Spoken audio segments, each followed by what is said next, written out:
Yeah, that's fine. 65. Radio 656. Plan. George 31. Are people like driving these scooters, or you just pick one up and take one? Or Yeah. you just pick one up? Well, no, you have to Like start it Yeah. with Calling Lansing Same thing. Boyd, 12/17 of 2000. You still roll call? Fine. I'll probably roll on the service though. I think he changed my event type over to a T-Cop. Alright, I'll come confirm. Are you getting kick Give me a call. notifications? I fucking better Yeah, not I be. did it 30 phone. Tell you that much. I didn't change anything, so I didn't think I had to check it. But I think Yeah, sometimes that's it just reverts back to like. No, I got Can you try to find a social maybe? Twitch, YouTube, Already on it. Indie Live. So you want to can I turn my WCS for Yeah. for a second? Connection with medical eval. 96.3 Adams Radio. Oh my god. Fancy 3 is hospital on the front end. This place north 96.3 comes Go straight. ahead. The hospital and the victim. Is that the one? Yeah, I think so. Same one. Could you show me please my one point where details? Actually, only going to me is detailed person and like on the message. Shift. Nate and Kelly won the whole thing. Adam 21 to Sam 23. Because we didn't play. Adam 21. What's the? You sent us Adam 25 numbers. Yeah. I got it 1922. Radar to Adams 23. Can you guys take this go to a national?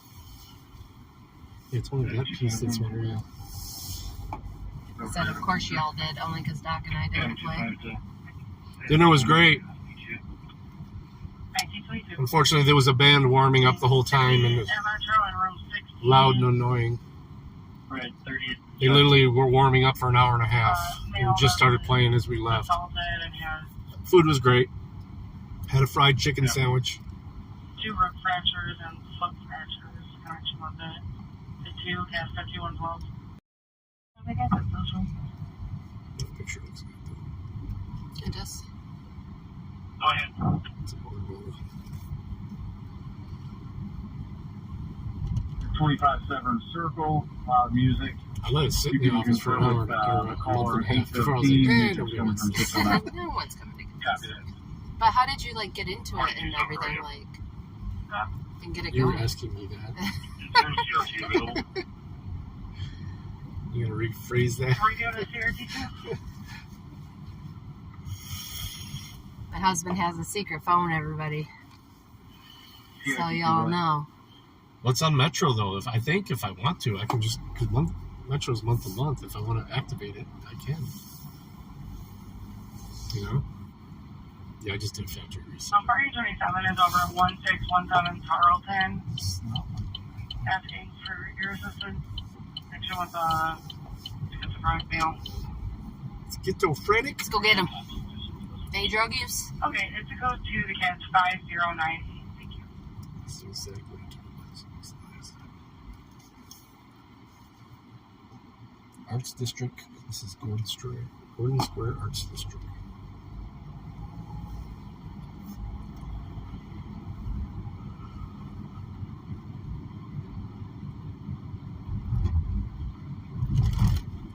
Like I said, the food was good. A couple of IPAs. She had a Fruity Pebbles beer. Oh my god, it's so delicious. It's brewed with 40 boxes of Fruity Pebbles.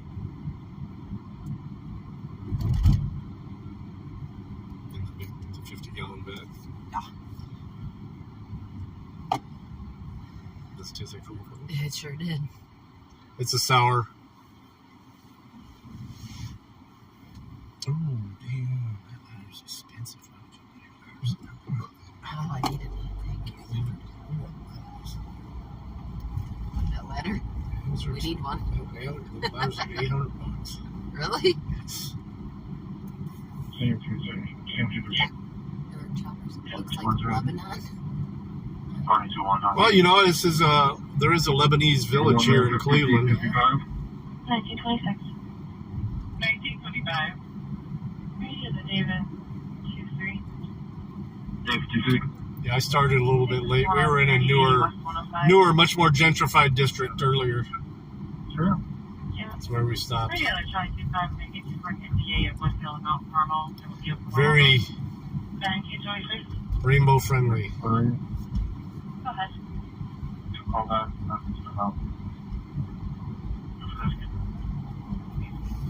Can I get you for an MDA at Woodhill and Carmel?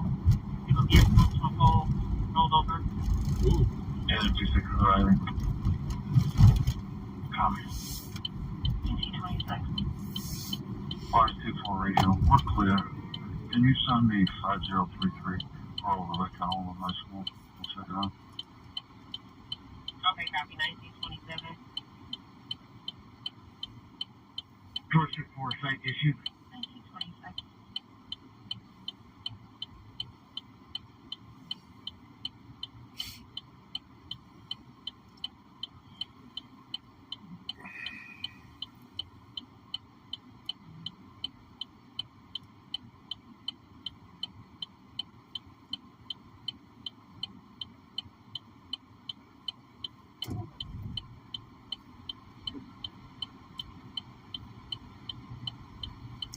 Animal control.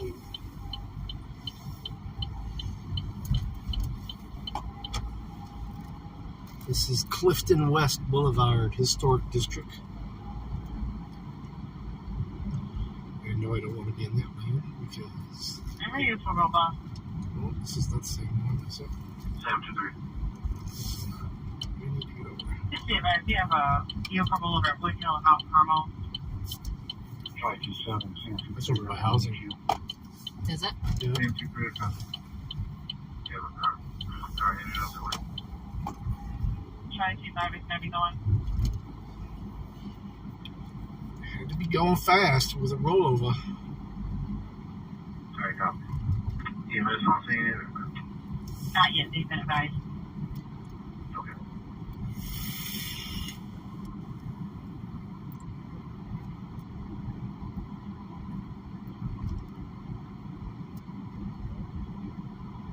Yeah, it does look a bit like Lebanon. Oh, because it took us, we went down farther last time because there's the Amazon hub. This is Madison Avenue. Or that's Madison. Try 25 is going to be Woodhill and Mount Carmel. Yeah, it's right by housing. Vehicle and focal and rolled over. Middle-aged male wearing a red shirt. EMS advised. Cook code 1, Caddis County 5116. Sure, that address on that one. Hill. Woodhill and Mount Carmel.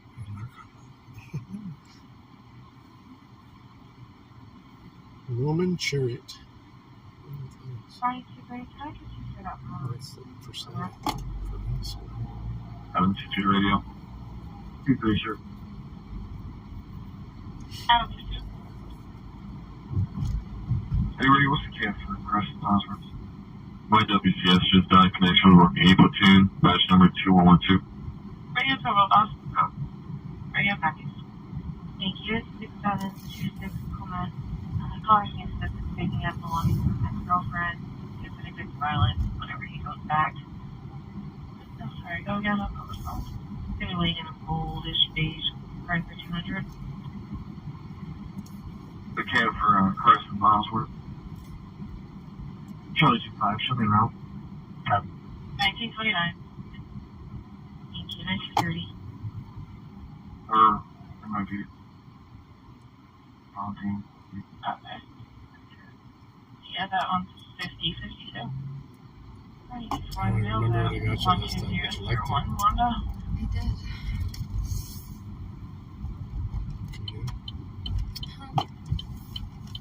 Yeah, we're on right now.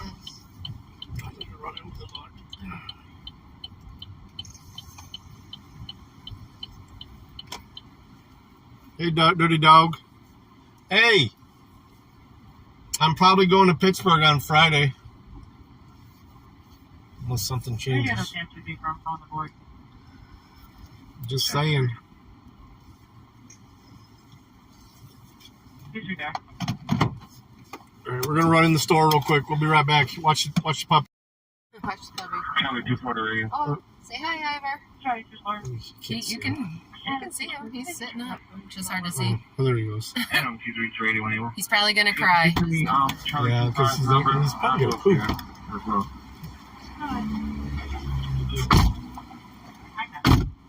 Just be advised, the kennels is out looking for this dog. They're chasing around the neighborhoods. Would you be able to see if you can find a female? Her first name's going to be Asia. Should be probably in her 30s, maybe late 20s at the address of 3308 West 90. Copy. 7780 Woodland, Unit C13. I got summons to come back in the car because there's a really sketch dude sitting in front of this subway over here. Black male, face of Hebron with guns, wearing black and short. Is anyone back in the building? Buddy. Charlie 22 radio. Buddy. I don't know where I'm at exactly. Yeah. Radio lost. It's on here, 1932. Number 6. I have one for you. Yeah. Are you Adam? Can I get your 4 code 2 on your zone? Because no one showed up in the water. About to have him get in the car and take him to detox. Got it. Okay, It yeah. looks like he needs it. They said they would be there in like 45 minutes, and it's been like 20. Yeah, Adam, so I'll give us a minute. We're still trying Oh, no, he was waiting for somebody. I copy. 9500 Wade Park. 9500 Oh, my Wade hat Park. say, You go to apartment it's that, 202, that free woman the hat lady that can I was tell you wearing Steven before. will The fill you Lion's in Not more. Sheep hat. But he says if someone pulled the pole station on 15 and ignited the wires to What, the the pole dog? stations on 15, Buddy. 14, and 13. Come here. Got it. Oh. Hi, buddies. Say hi. Hey, hi. Here, look. Due to that closely upgraded, she said that her 8-year-old son, his head hurts because a brick boulder came through the window. Whoa. Was hit by it. Buddy. Isn't he adorable? You're my good boy. Hey, more.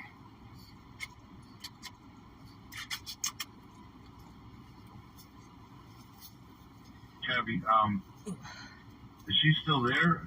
She in her vehicle? Yeah, he's getting so big, guys. You can just advise her to So big. Remember how little he was when we get first this got him? location and let us know where to go. I'm Whoa. on radio. Go ahead. Copy. I'll see exactly where she's at. I know she said he went inside, but Yeah, I don't know he's if a they're monster. sitting outside. I'll check.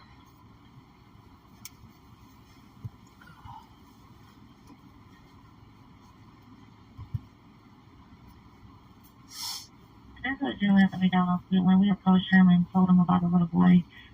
He said that there was a juvenile child that got into a black Ram pickup truck with a blue light that he put in the back of the pickup truck, and they headed south on 55th. I contacted real-time cameras. I'm going to try to see if they can get any footage of that Ram truck. Copy. Oh, well, today's adventure, we went to our facility in Pittsburgh because we had a cornhole tournament with another facility, which was supposed to start at 2:30, but it didn't end up starting until like 4:30. So Doc and I did not play in it, which kind of sucked because I was looking forward to it. But, so we just stayed and hung out for a little bit, and then, he did some IT work up there, and then we just, we went to this, it's like brewery, place to eat, which we found last time we were up here, and, it's like dog friendly, so you can take your dogs inside, you can take them on the patio and everything.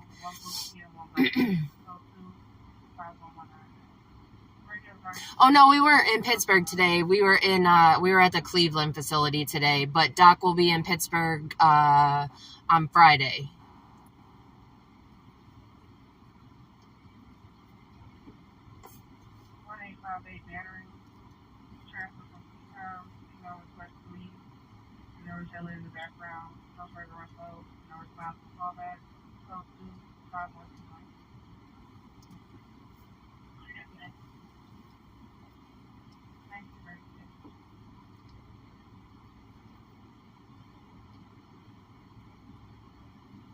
Two three to 2-1.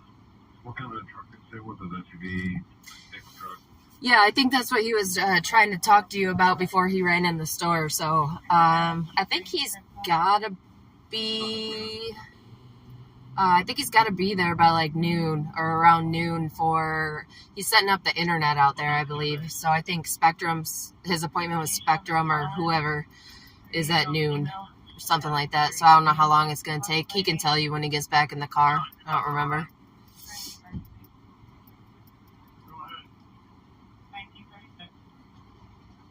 Two three to 2-1. Should we call Mom see if she knows anyone with that type of car? Hi, breaking news. Hi, Jared. Saw you guys popped in. Our caller wasn't sure of the exact house number, but it was exactly next door to her. So that's probably it. Yeah, the 2 on radio. Door 3, Upper Roadway, McCoy Infinity, consecutive. CRT to the radio. You understood that, right? 100%. I was telling these guys when I was back in the car.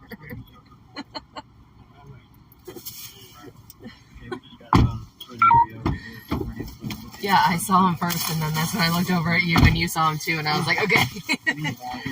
Get back in the car. Get back in the car.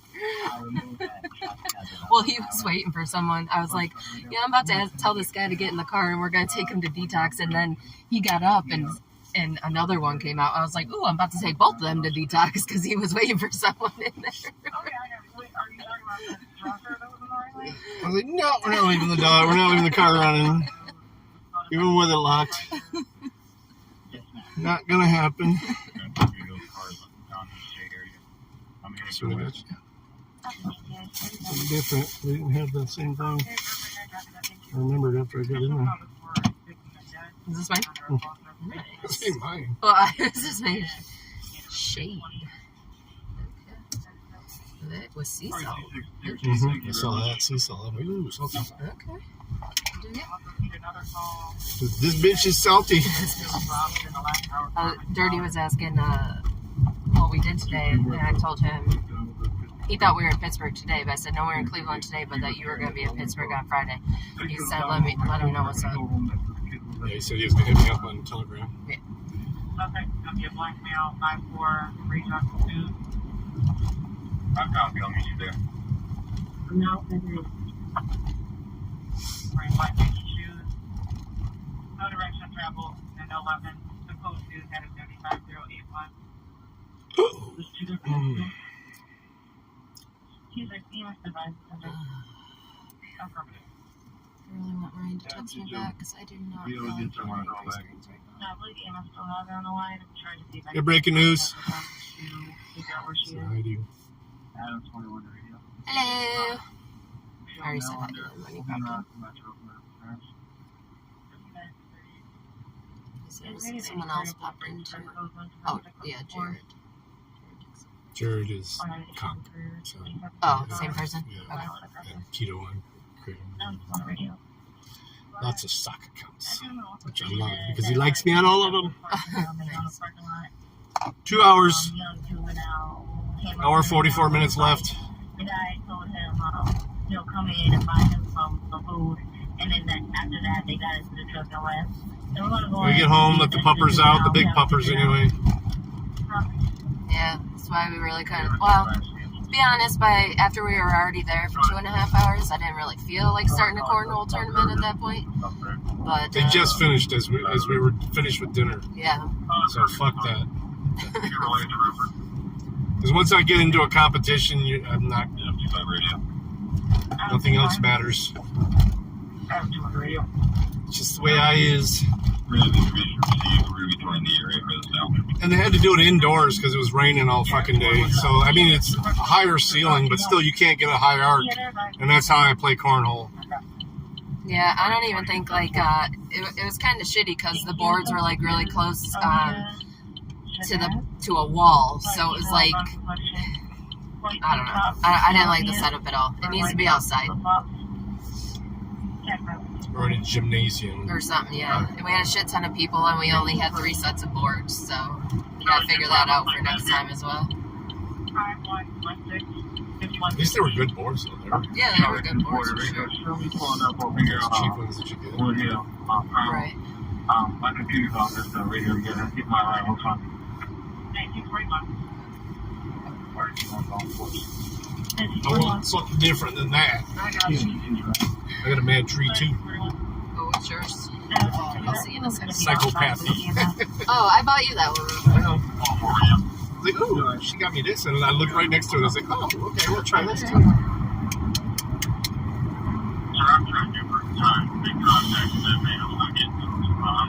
You can show me the plate. I just leave a message. Alright, we're going to switch it over to the turnpike. We're not in the city anymore. Yeah, I number is 11852, 11852. See if we actually heard a call when we were almost here at the detox For the center. detox center. I was like, that address. Yeah, I checked my phone and I was like, yep, that was us.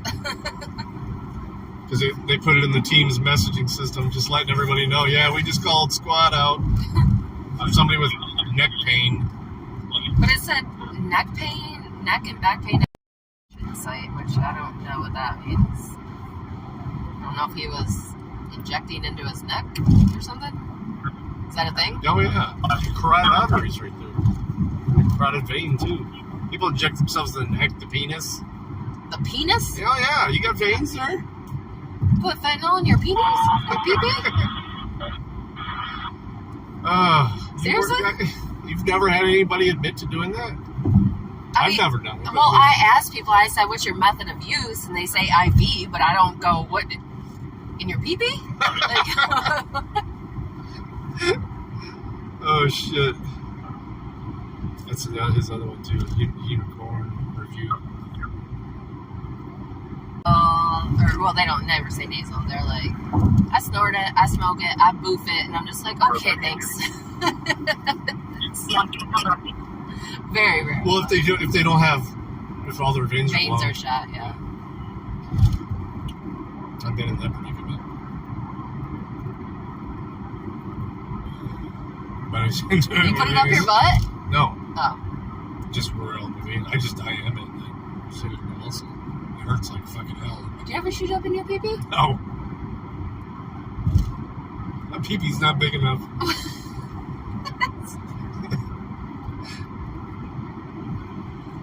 I mean, it's a grower, not a shower, but still, it's, you know, when you're fucking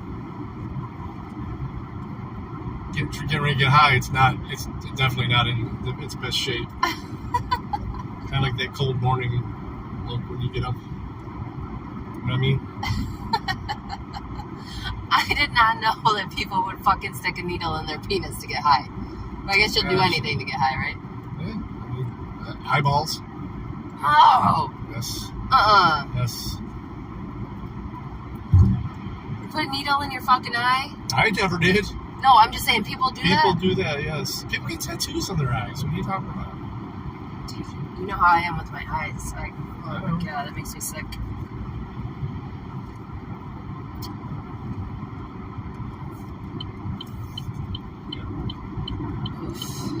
People get tattoos on their eyes and then it gets affected, then they fucking lose their sight.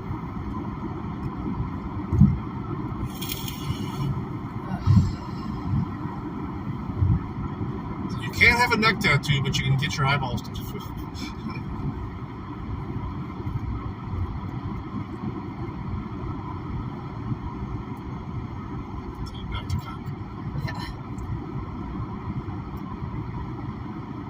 Thank you, Conk. I appreciate you giving me those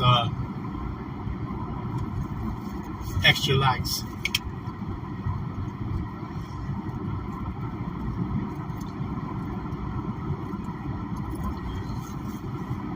See? Yeah. Keto on Credo. I did that to Midwest the other day. I was like, dude, I have soccer kids.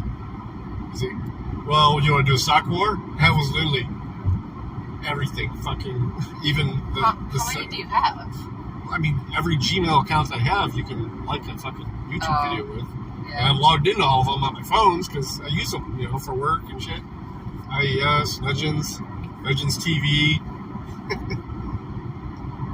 Legends Cleveland, Legends Pittsburgh. You know, every time we open a new site, I start a new Gmail account.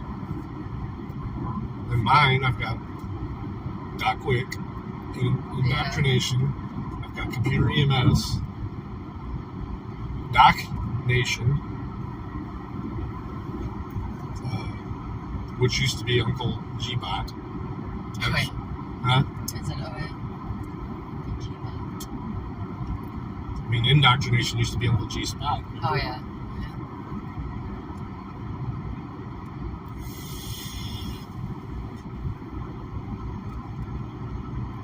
17?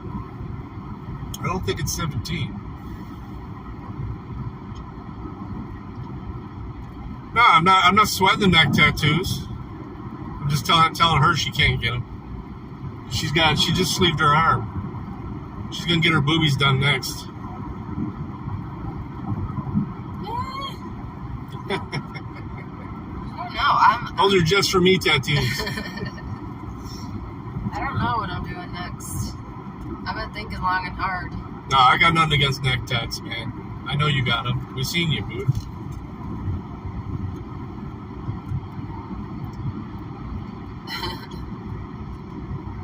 I don't know. I really don't know what I'm doing next. I really want a big ass, like, fucking thigh tattoo, but honestly, like, I feel like it's a waste of money, you know? Because I rarely wear shorts. So, I'm always at fucking work. We don't wear shorts at work, so I might just go to the next arm. I don't know.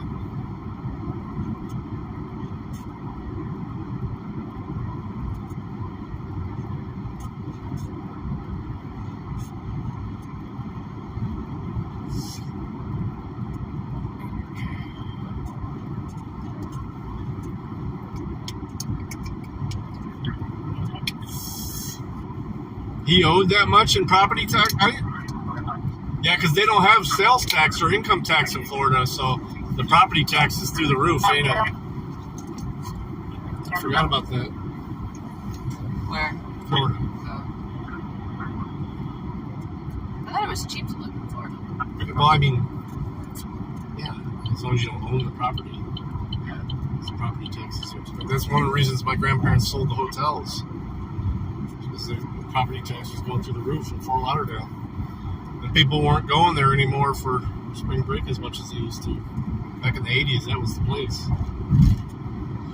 That's the place I've been to most in Florida, Fort Lauderdale. It's still nice. The beach is beautiful. It's not as expensive as Miami or Boca. Yeah, when they sold the hotels, they moved to Boca Raton. Then they moved to more into the state where my uncle lives now. He's got their house.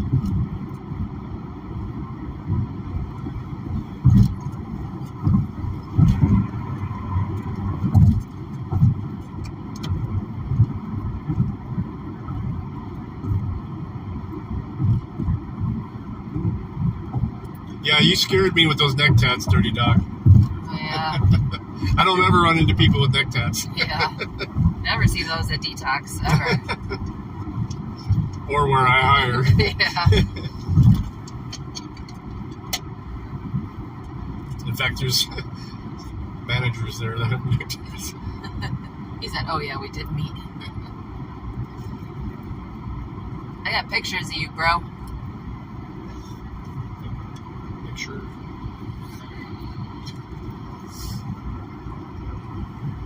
Michigan.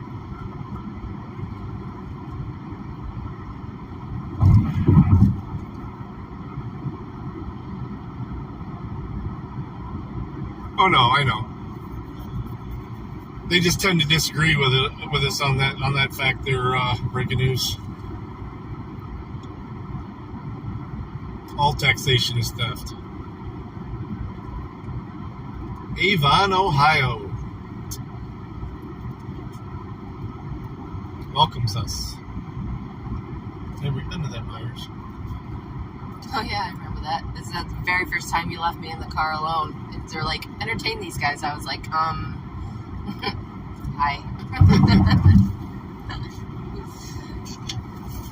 I think, was that what we're calling after Pittsburgh? What? I don't remember. Because we've been on the fucking turnpike for a long time, and we're like, you need to go. Maybe. But I remember you saw a bunch of people walking in with masks, and you're like, I swear to God, if I had to put a mask on. Well, it was fucking 2022. Yeah. Masks were done.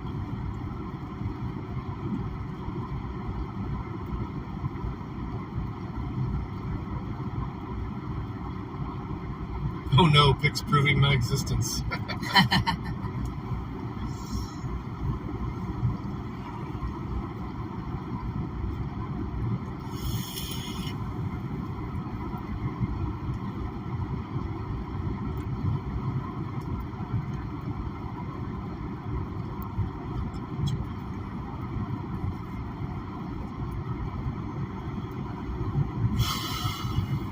I might be down for a poker game when we get back. Daddy's broke. Shit, you got more money than I do. I still got a couple bills here. Pray for our police. Whatever. Pray for them to not be tyrants? Okay. That's what I'll pray for.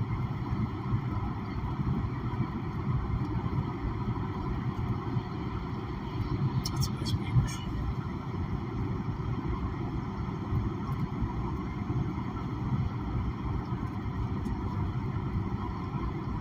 You seen them electric beamers? No. How do you know if a car's electric? The one, there's no tailpipe. There's no what? Tailpipe? Exhaust. Oh. There's not Oh, exhaust. I would never even notice that. And it usually has an E in the name of it or whatever with that great model. Gotcha. And even hybrids have tailpipe. Sometimes it is gas.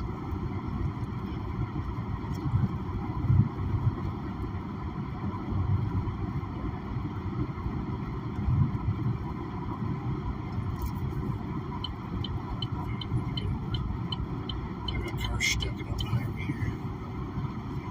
I'm going faster than the limit.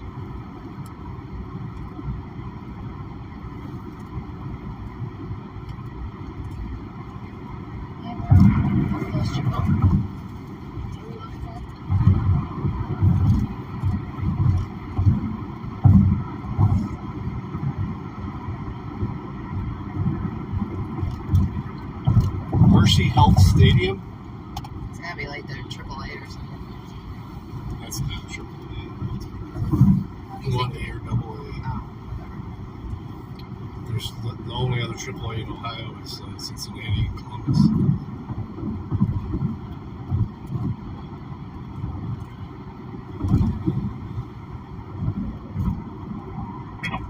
I saw Nick was at a AA game the other day. That was the Lansing Lug Nuts.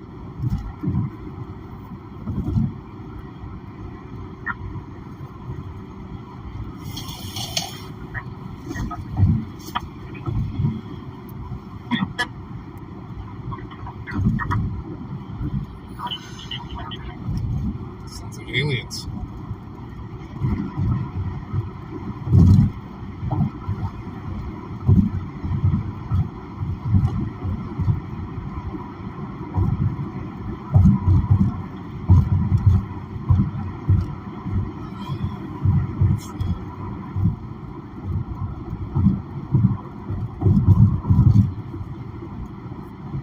Let's get it back up. Yep. It's back up.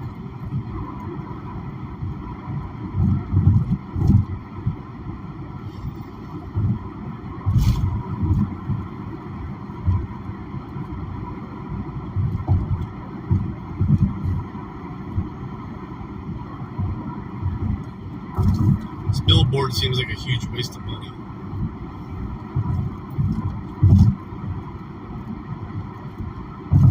Sheffield spent too much money on that. I bet your heart spent the money on the advertiser. They're like, yeah, you can put a billboard up here, but guess what? It's going to be made out of brick. 2 big brick pillars.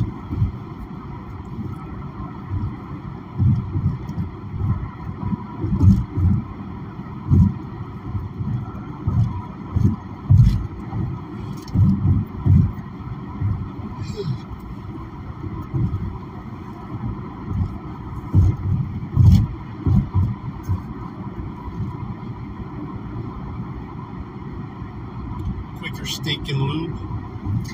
I like Quaker Steak. I don't know if you've ever been to one. Really?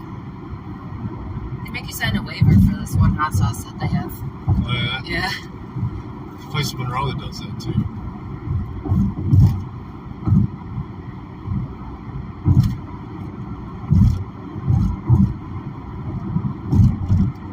The garage.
Radio's quiet.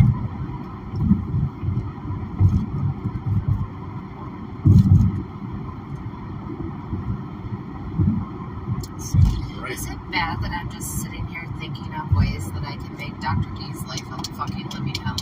No, she deserves it. I posted in Teams. I said, Careful, she posted tweets. Oh, look. Tapped it too. so did I before I gave it to you. Wow, it's been jumping.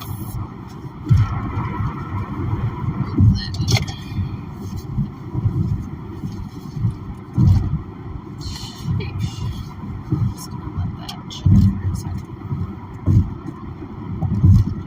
Hey, you don't even know what I'm talking about. Watch it. Let's just do this. Is that all the evidence? No. Alright, let's just do that for a hot second. Then I have a beard moist and weak. Alright, cool. Let's try it like this. You can set that down. Where? Right on top of the napkin. Let it chill for a second. So with her being on her bullshit, right? Yeah. I said, I'm not gonna use their names, but SD and TM, I am in need of a provider schedule ASAP, please. Because I am gonna fucking blow. It's not gonna happen as soon as Josh hears about this. Oh, yeah. It's not gonna But believe me, I am going to fucking blow up their 9 to 5 schedule with fucking admissions. And when they bitch about it, I'm gonna be like, We don't have the staff to send them to the ER. yeah, sorry. They need to come when a provider's here.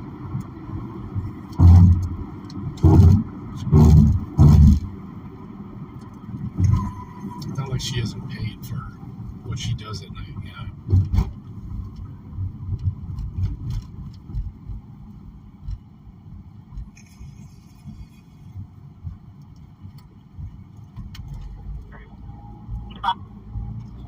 Yeah, I'm pretty sure that's what happened. He He switched counties. He said, "Come and get me, motherfuckers." He's actually learning a little bit from Bao. I guess he'll find out when he gets out in the streets because he can't resist doing it. So.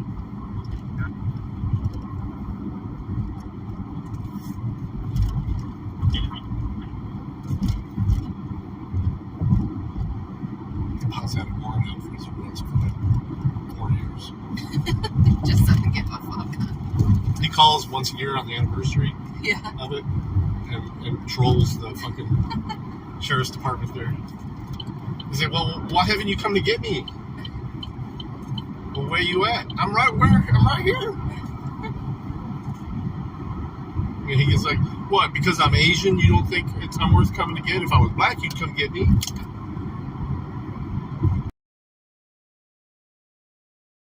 I don't see any more of the wispies that were like, literally, we saw clouds that were like 300 feet in the air earlier. Little wisps. It was like being in the mountains, but we're practically at sea level here.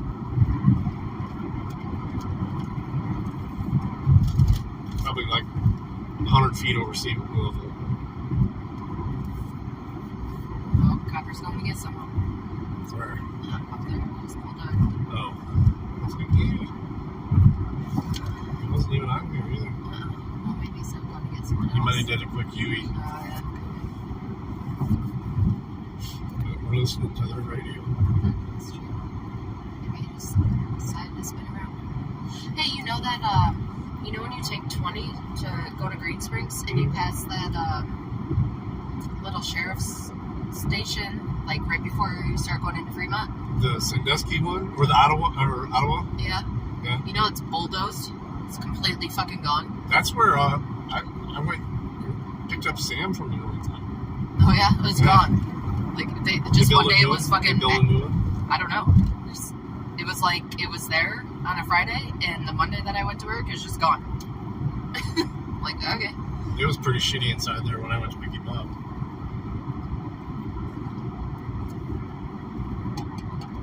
Actually, no, I didn't even go to pick it up. I just went there to drop off a little bit of money for his books at the machine.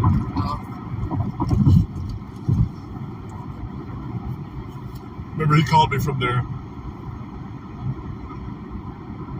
And I just left a meeting, and I was outside. I was like, "Sam, where you been, man?" He's like, "They picked me up." He goes, "I only got about another 30 seconds left of money on my phone, and this is where I'm at. This is my number, blah, blah, blah." I'm like, "I don't have your number, but I know your name, so I'll look it up." And I looked it up. I'm like, "Can we do this online?" They're like, "No, you gotta come in." Are you fucking kidding me? Now it's been like a year. Yeah, just over a year. She pissed him out.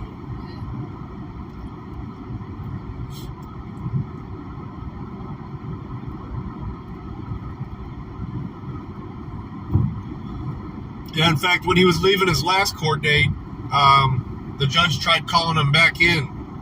He said, "Fuck that, I had court today." He was recording on his way out of the courthouse. The deputies were like, "Hey, the judge wants you to go back in there real quick." And he's like, "Fuck that judge." He's like, "Okay."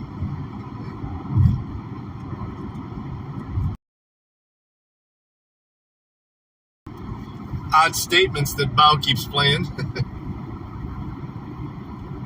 Pretty much threatening them if they come for him. He's like, "I'm gonna cut your fucking head off." Alright, dude. It's okay to be defiant, but don't build up more charges. That's pretty much how Eric Brand ended up in prison. Because the things he said about a judge. He didn't even make any real threats. He just wished bad things upon a judge. Live. But he didn't say, "I'm going to do this," or "I want somebody to do this." He just said, "I wish somebody would."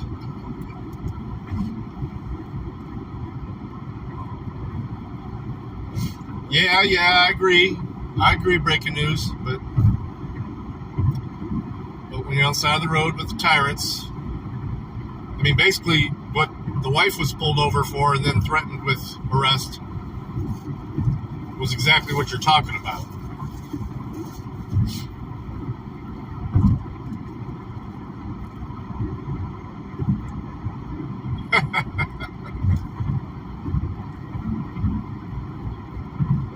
We'll see Bow's face before we see Direct D's face.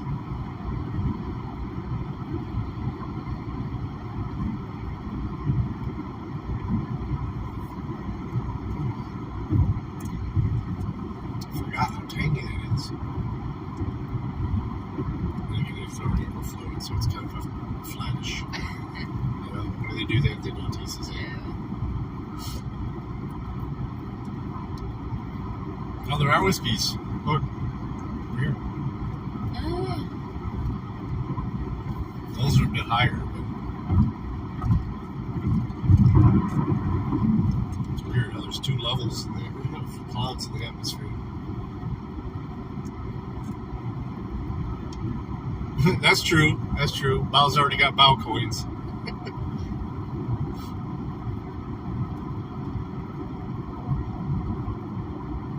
Bad Badger coins. Well, we called the police on somebody at housing today. Because he wouldn't get off the fucking property. I can't picture his face. Well, was it somebody that was involved in that thing the other night? No. Little new situation. Yeah. I better learn that once they're gone, they're gone. They can't come back.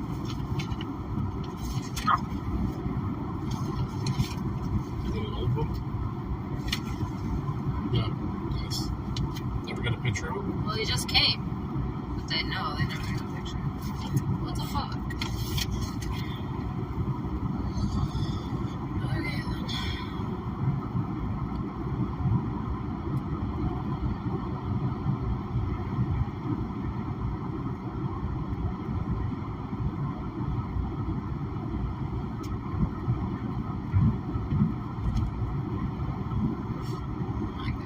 I used up all mine playing poker.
One of the things about suing the government, though, is that they're paying you.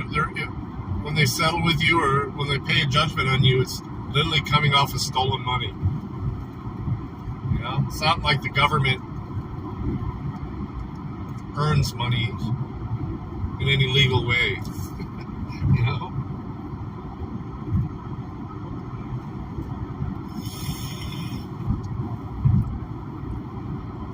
I mean, I guess you could look at it like you're getting some of what they've stolen back. You're probably definitely going to use it in a better way than the government ever does. They waste so much fucking money.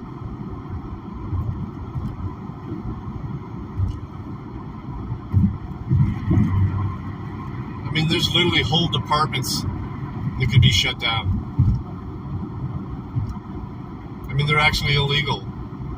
Unconstitutional, I should say. Which makes them illegal. I mean, the FBI, the CIA, the ATF, Department of Homeland Security. I could go on. Just think if you just remove those guys. And then don't give the difference to the military, because the military has plenty of money. I'm not saying you don't need a standing army, because there's a lot of other countries that would take advantage of us if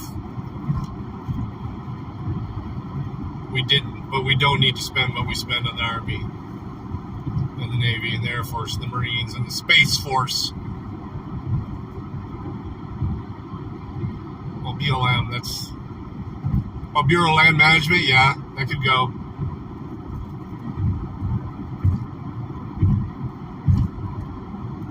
I didn't even know that really existed anymore.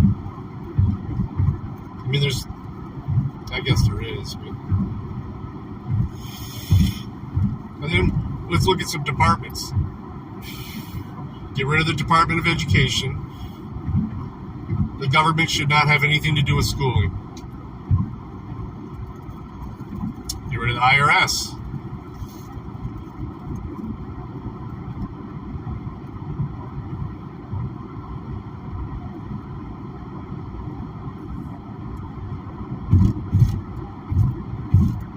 Yeah, sure. I'll play it on my other phone. You can drop whatever links you want in this chat, guy. BNN. That's the point of making almost everybody a standard mod.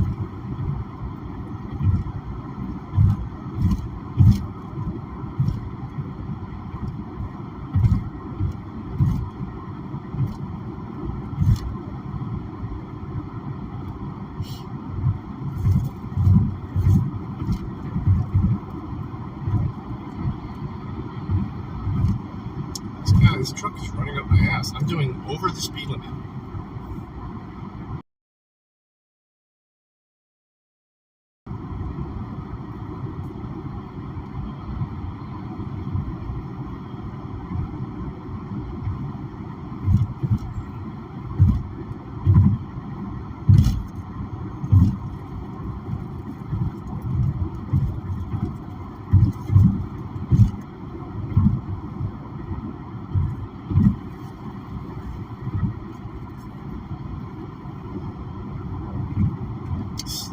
Puppy's snoring in the back.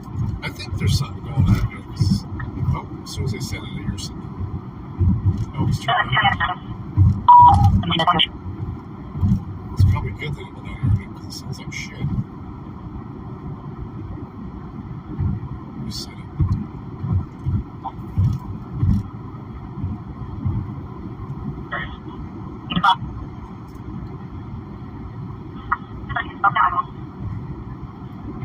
Sounds like aliens, dude.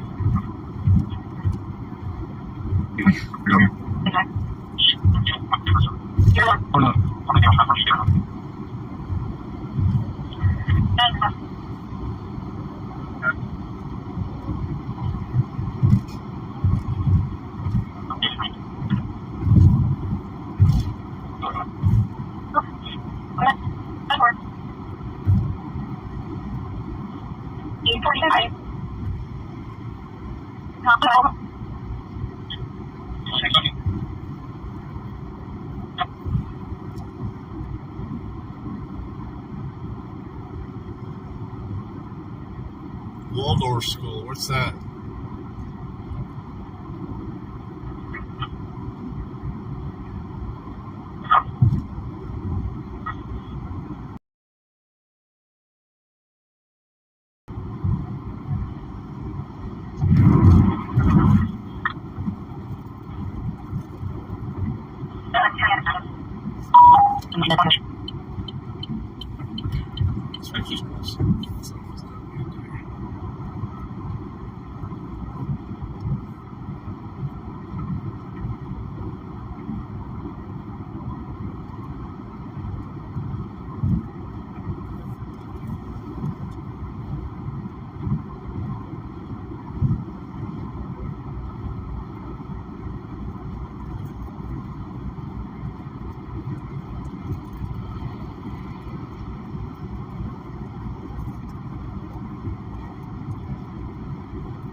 I don't know what those words And mean. 2017.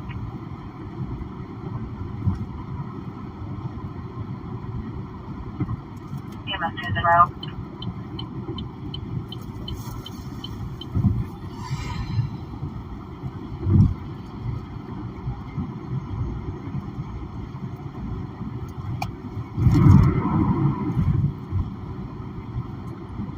Why isn't Josh in Teams? Gosh, be in Teams. Is he just being interjecting too much? He just doesn't want to deal.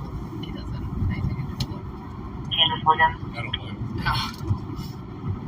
No. Nate shouldn't even be in there. Morning, welcome to House State. 2018. I don't know what Nate has or what the deal is, but now Nate is no longer the BD rep for Cleveland. We're hiring a BD rep for Cleveland. And Nate is like Legends president or something of like all the facilities. I don't fucking know. And I said, so what? I said, so you're like vice president of business development? Like, so you're Matt's boss and like Nikki's boss? Because I think they're hiring Nikki McCabe for Cleveland or whatever. He's like, well, when it comes down to it, Courtney, I'm just everybody's boss. And I said, you ain't my boss. I just fucks with him all the time. Just like, whatever. He takes it as a joke. No, yeah. I'm just like, he's like, whatever. But seriously, I don't go to him for shit. He knows you don't need to. Right. He goes to you for shit. Because he straight told me before, like, when we were, like, in a meeting talking about the chain of command, he's like, you know, blah, blah, blah, like, Corey, if you need to come, this was, whatever. This is when he became VP of Business Development. He's like, we were going through it, and he's like, Courtney, if you have an issue, just do whatever the fuck you want. Like, it's like, I do anyway, so it's fine. Good. Location. 2020. He knows I'll fucking handle it, you know? Like, It may be the most diplomatic way. what? It may not be the most diplomatic way, but it's the most efficient generally. You're gonna hurt some feelings, but Well, that's why they always come to me last. When they can't fucking figure it out, then they're like, Courtney. fix it, please. So you need to be the ED.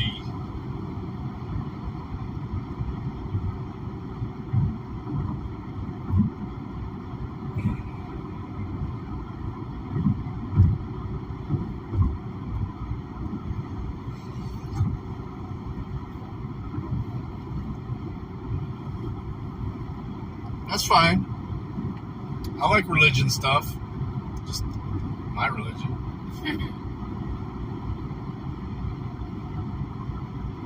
And there's a lot of stuff in the Bible, I believe. You remember when that girl asked me to say a prayer on the phone? Sure. I was like, she's like, do you pray? And I was like, I do. She's like, will you say a prayer? And I was like, Good. no. The vision was about just by the tone. And then she bailed on me on Friday. Airport And I told her, control Rio in the lobby. He advised he was here for a paper service.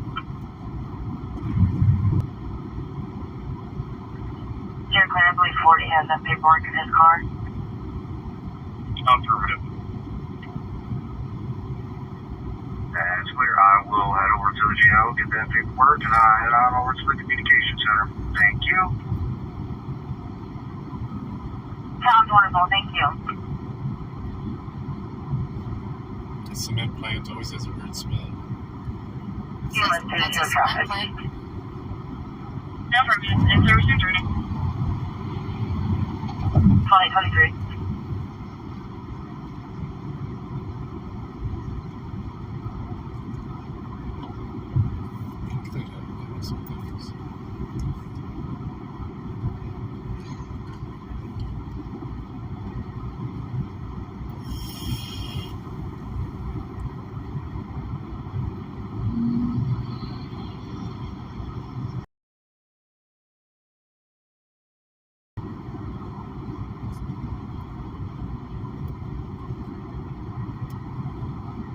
I've seen the word before. Just not sure the meaning. It's a philosopher. Well, he was a Stoic philosopher.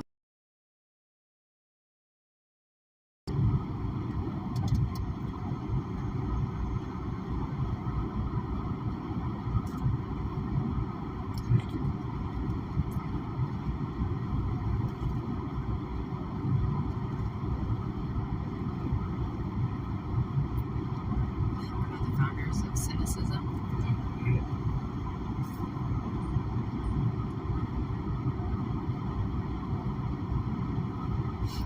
I like the Stoics.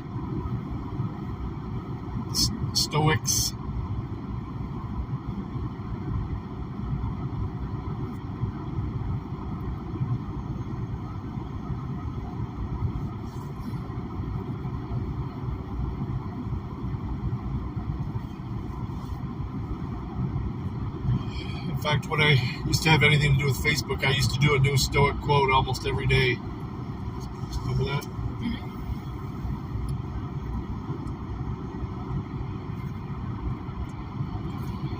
People stopped reading them, so they get a life.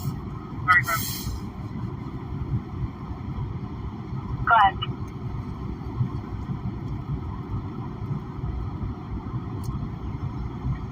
TPO form signs, witness statement form signs. That's around the station. Okay.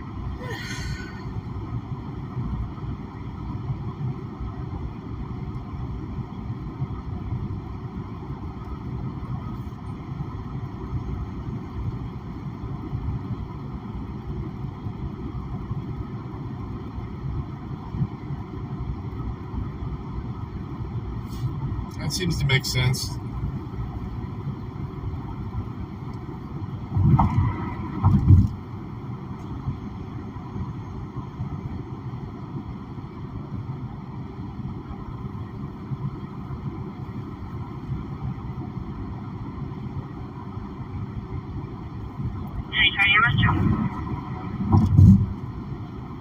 But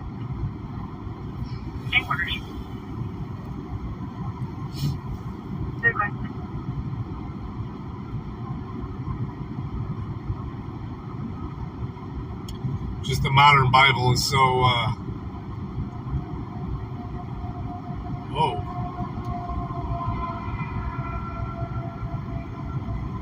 so filled with men's thoughts rather than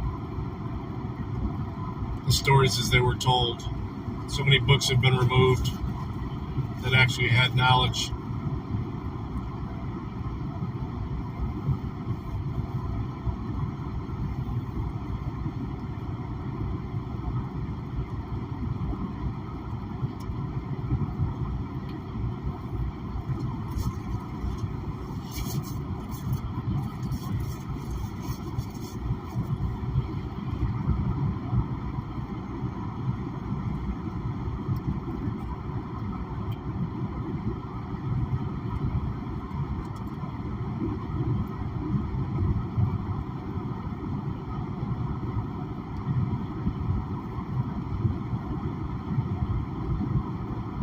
Yeah, the Hindu religion is, I would think it kind of parallels as far as age with Judaism.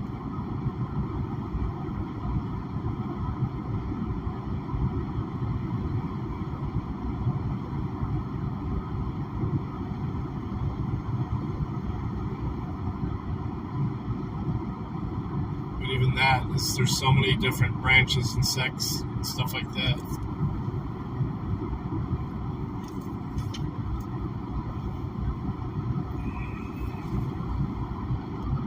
Right, son?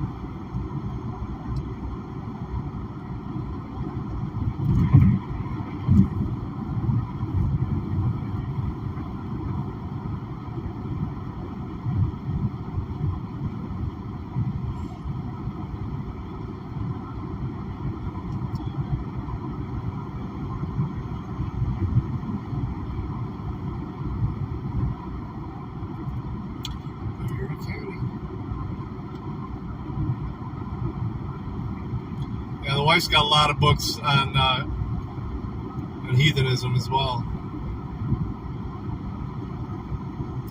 She's even read some of them. I've listened to a shit ton. Talking about the paperbacks. The what? The paperbacks? I have read some. I know. I've seen you read. But the funny thing is I will buy the book because I have this thing about having the physical book, but then I will just download it and listen to it. But I need to have the book to resort back to. Yeah, because that way, that's what they're talking about. There's so many books, electronic books and stuff like that. On Kindles, a lot of people are trying to buy the old hardback or softback copies of them, the paper copies of them, because they're actually changing the words in the electronic versions. Oh. I like to have the physical book because, like, when I listen to it in audiobook, I'll, like, hear something and I'll be like, oh, I want to go back and, like, look it up or refer back to the actual book. I just can get through more books and more information, like, listening to it in the car. Because if I try to read at home, especially with the puppy and the animals, it doesn't happen. And work.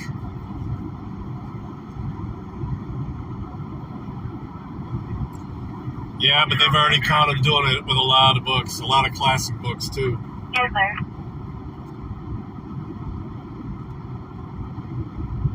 It is dirty. Dirty.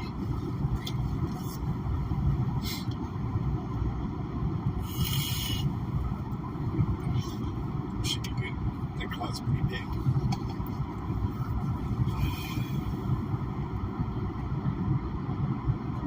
At least there's not much smoke in there anymore. Right?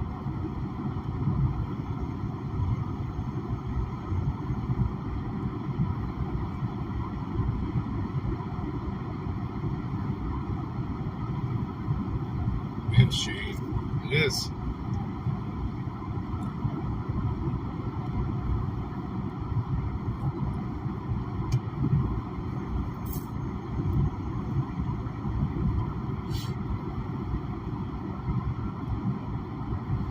Speaking of books, I got a couple credits. Let's go by what we got. Oh, okay. Radio's quiet. I should be playing an audiobook.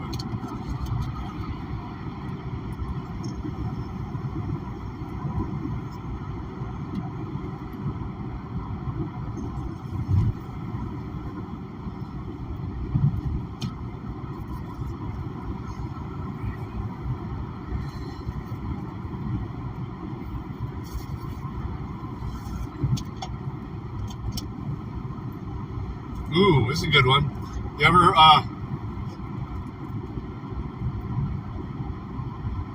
right, and it's been rewritten so many times, too. You know, books have been excluded from the Bible. There's some good books that have been excluded I've actually read.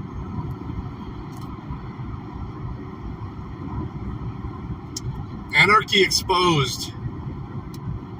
You ever heard that book? This is Audible.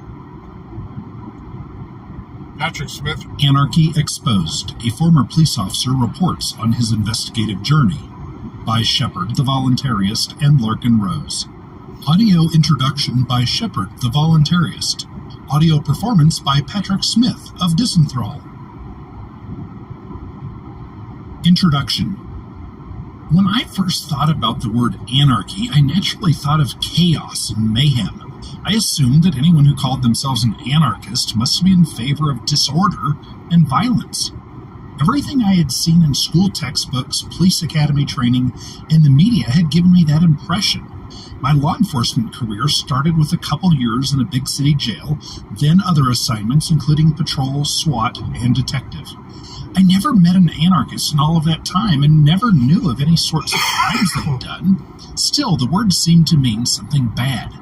Decades later, I began an investigative journey into contemporary anarchism, and I looked into the word's roots.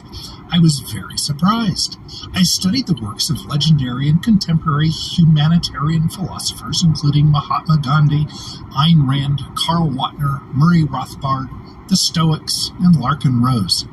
I learned that I'd been mistaken in my views toward anarchy, and that what I believed was actually opposite of the truth. Oops. Just as the word monarchy means rule by one person, the word anarchy literally means rule by no one. Then that's not Christianity. But I still wondered about the idea of a society without a government. Not just when I was a cop, but also in university. I'd been taught that an absence of government would turn my neighbors into savages and the weak wouldn't be cared for. Wouldn't a society without rulers lead to a primitive, savage type of existence, full of violent conflict and without compassion, goodwill, or organization?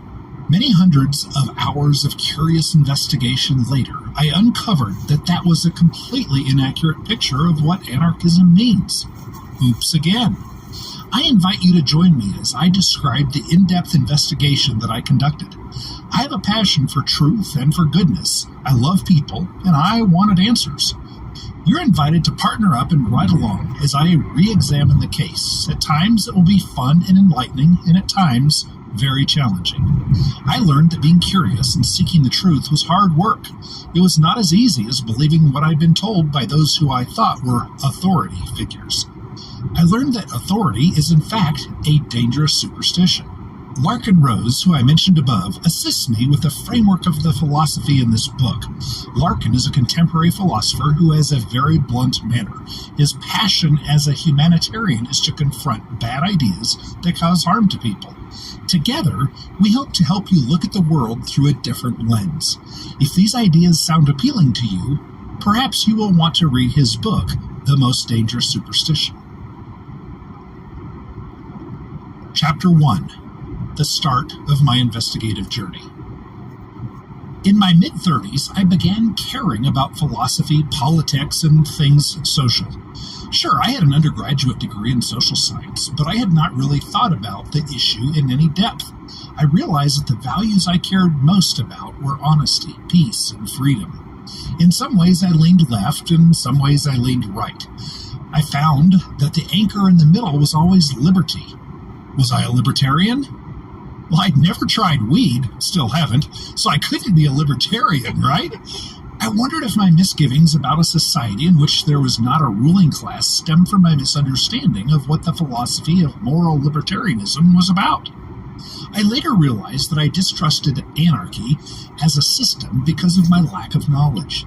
Many of the attributes of anarchy that I thought I knew were in fact wrong. In the real world, actual anarchists don't want and don't advocate the things I imagined. One common misperception that I also had about anarchy was that it meant every man for himself, or survival of the fittest, where everyone has to be selfish and self-sufficient, where there's no real cooperation or organization, and where all people behave like violent, selfish animals. This came from my false assumption that there couldn't be any order or structure to society without government. And without some sort of governing political body, people couldn't and wouldn't find ways to get along, cooperate, and organize. In this book, I will use the terms government, ruling class, and state to mean the same thing. Chapter 2.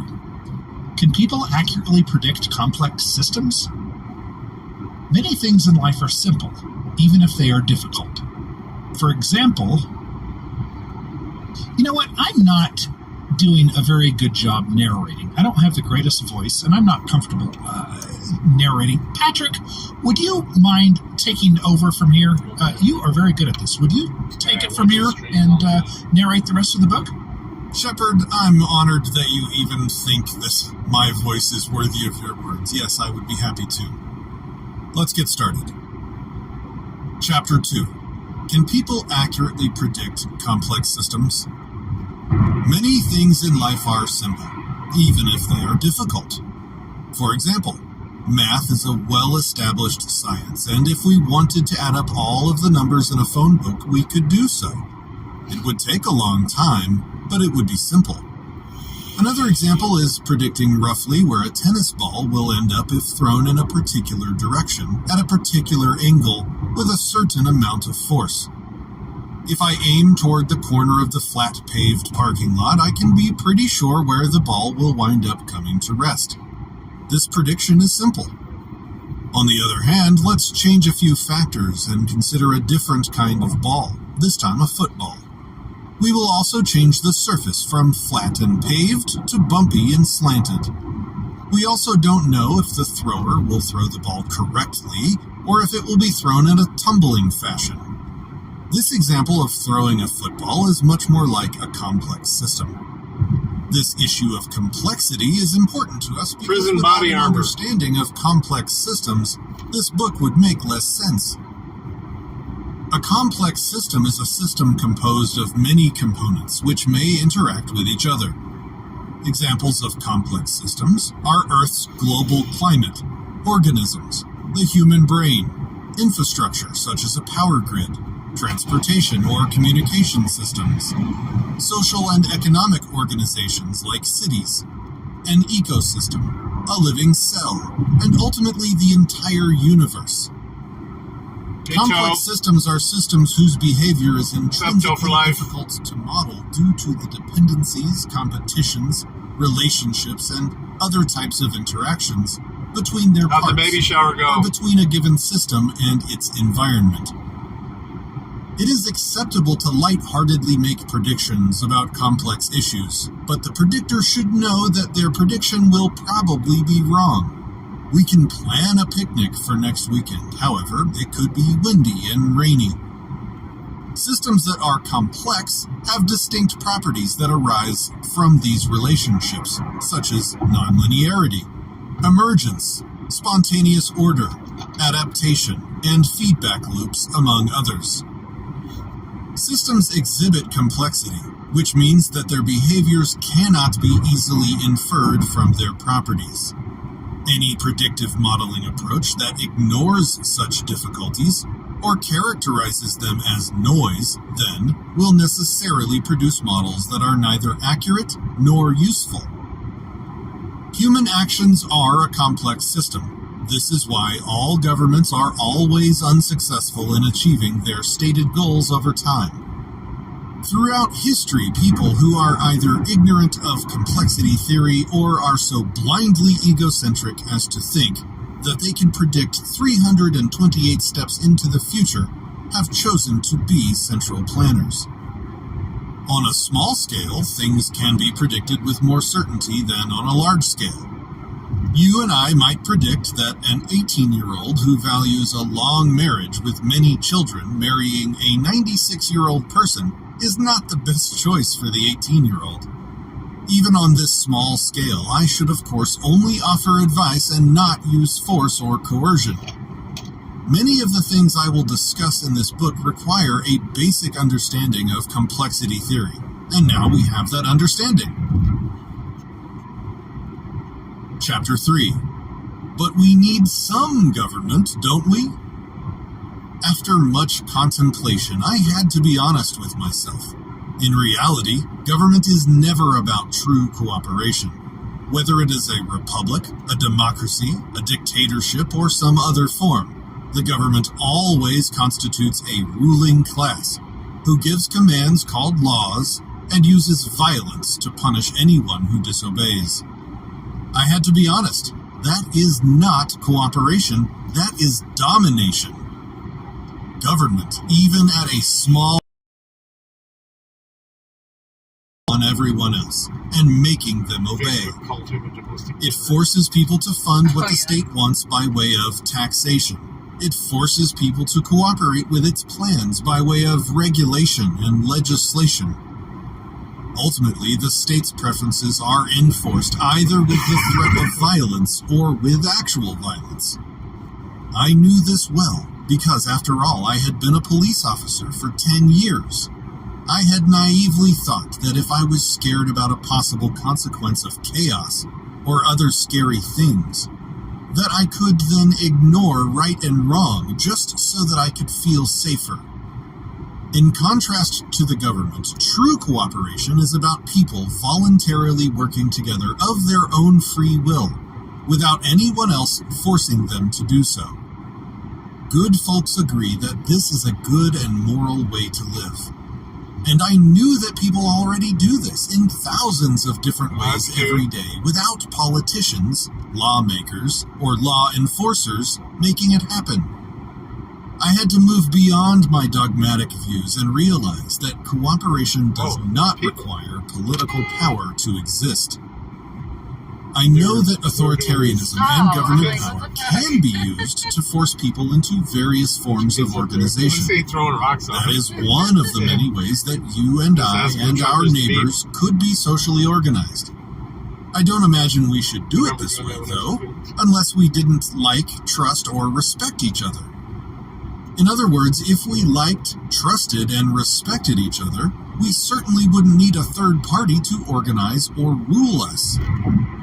For many centuries, on every continent and at every level, there have been government rulers.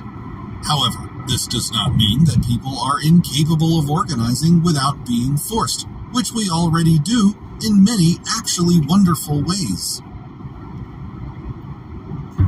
Chapter 4. Anarchy in Action Today. As I look around at how you and I live in the real world, I see that the most productive examples of organization are already anarchistic in nature. Consider, for example, your favorite grocery store. Everyone involved in the hugely complex operation of growing, processing, transporting, displaying, and selling food participates voluntarily. Customers choose where to shop and what to buy, and all the other people involved, truck drivers, stock boys, checkout clerks, administrators, etc., do things in exchange for getting paid. This purely voluntary arrangement allows for an amazingly complex degree of organization and cooperation, without anyone being forced to participate. Look at that sky. In many parts of life, we find ways to associate with others without a third-party centralized group telling us what and how to do things. This is literally anarchy in action. It occurred to me that this is a good, pure, and nice way for me to live my life and to thrive. In contrast, whenever government does something, a very small group of people, politicians, come up with an idea and force everyone else to go along with it. In the authoritarian version of a supermarket, the ruling class would tell people what to produce and how much, and would tell customers what they must buy and what they must pay for it. In some way, I had to admit that this is how government always does things. Another concern I had about the possibility of not having any government is that I worried that people would have no way to defend against criminals or foreign invaders. After all, I spent 10 years as a policeman, and I assumed that the job functions that I performed must, by their very nature, be done by a government entity. As I put aside what, quote, everyone says, and really thought about it, I realized that one does not need a badge or a special authority to have the right to defend himself or others against attackers and thieves. The rights and skills of defense are not proprietary to the state. In my police training, I was taught to drive a car, seek out suspicious activity, chase people, fight and document my perceptions of what I saw. Do you know how to drive a car? Can you be taught some nuances of identifying suspicious criminals? Can you learn how to run and fight? Can you communicate with other people? Yep, people can. There is nothing magical about being a sworn cop. I think most of us agree that everybody already has the right to use defensive force on their own or to. Would you be interested in helping protect your neighbors, either physically or by donating to hire a professional service? Would you be interested in learning more about self-defense? I would. Chapter 5. Okay, but without cops, wouldn't there be warlords? Another concern that I had is that if there were no government, then smaller private gangs would spring up to rob, oppress, and enslave people. Warlords would emerge. I discovered that there are a couple of reasons why my fear was misguided. As I contemplated my time as a patrolman and investigator, I recalled that private street gangs and organized crime exist mainly because of government, not in spite of it. Most gangs today get their funding from trading in illegal black markets. They deal in products and services like drugs, gambling, prostitution, guns, etc. Markets which were all turned into high-risk, high-return ventures by government laws. In a free society, thugs and thieves, individually or in gangs, wouldn't have any black markets to take over. I thought about my time in Southern California and how the gangs primarily fought over turf related to black market things, not legal things. Gangs, in its loose meaning, applied to me as well. My fellow cops and I would often refer to ourselves as the Gang of Blue. I contemplated the concern that without government warlords would take over. I recalled a sergeant who would tell me that perceptions are reality. While I don't agree with this worldview completely, I do realize that people's perceptions do matter a lot. A criminal gang which everyone recognizes as illegitimate and immoral has far less power than a gang whose aggression is perceived to be legitimate. A gang that is perceived by the masses as being legitimate has power. Quote, power perceived is power achieved, end quote. A population is far more likely to be oppressed by a gang which the people themselves imagine to have the right to rule than by some gang that everyone knows is bad and that everyone would feel perfectly justified in disobeying and resisting. Prevalent in the area of child molestation.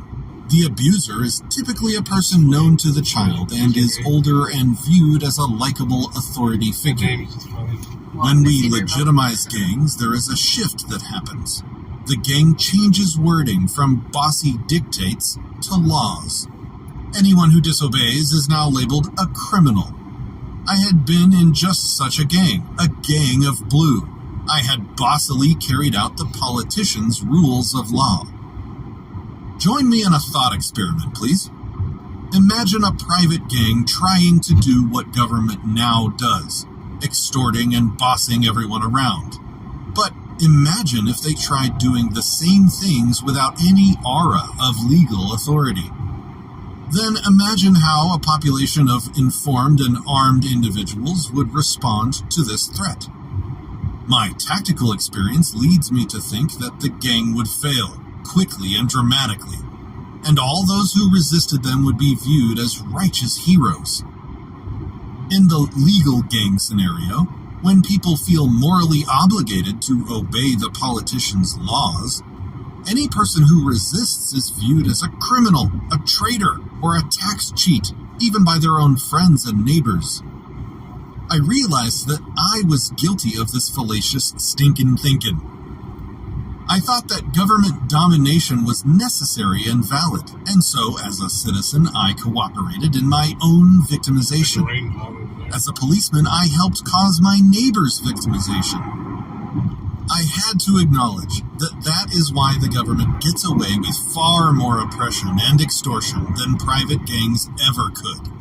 Because most of the victims of legal thuggery and theft see it as necessary and legitimate, just like I did. Chapter 6. But taxes are acceptable, right? I, along with you and millions of other people, tolerate the confiscation of a huge portion of our earnings, and tolerate having many of our choices and behaviors forcibly limited and controlled by way of legislation. We somehow excuse away this tolerance of theft and bossiness as long as the people giving the orders are seen as a legitimate political authority.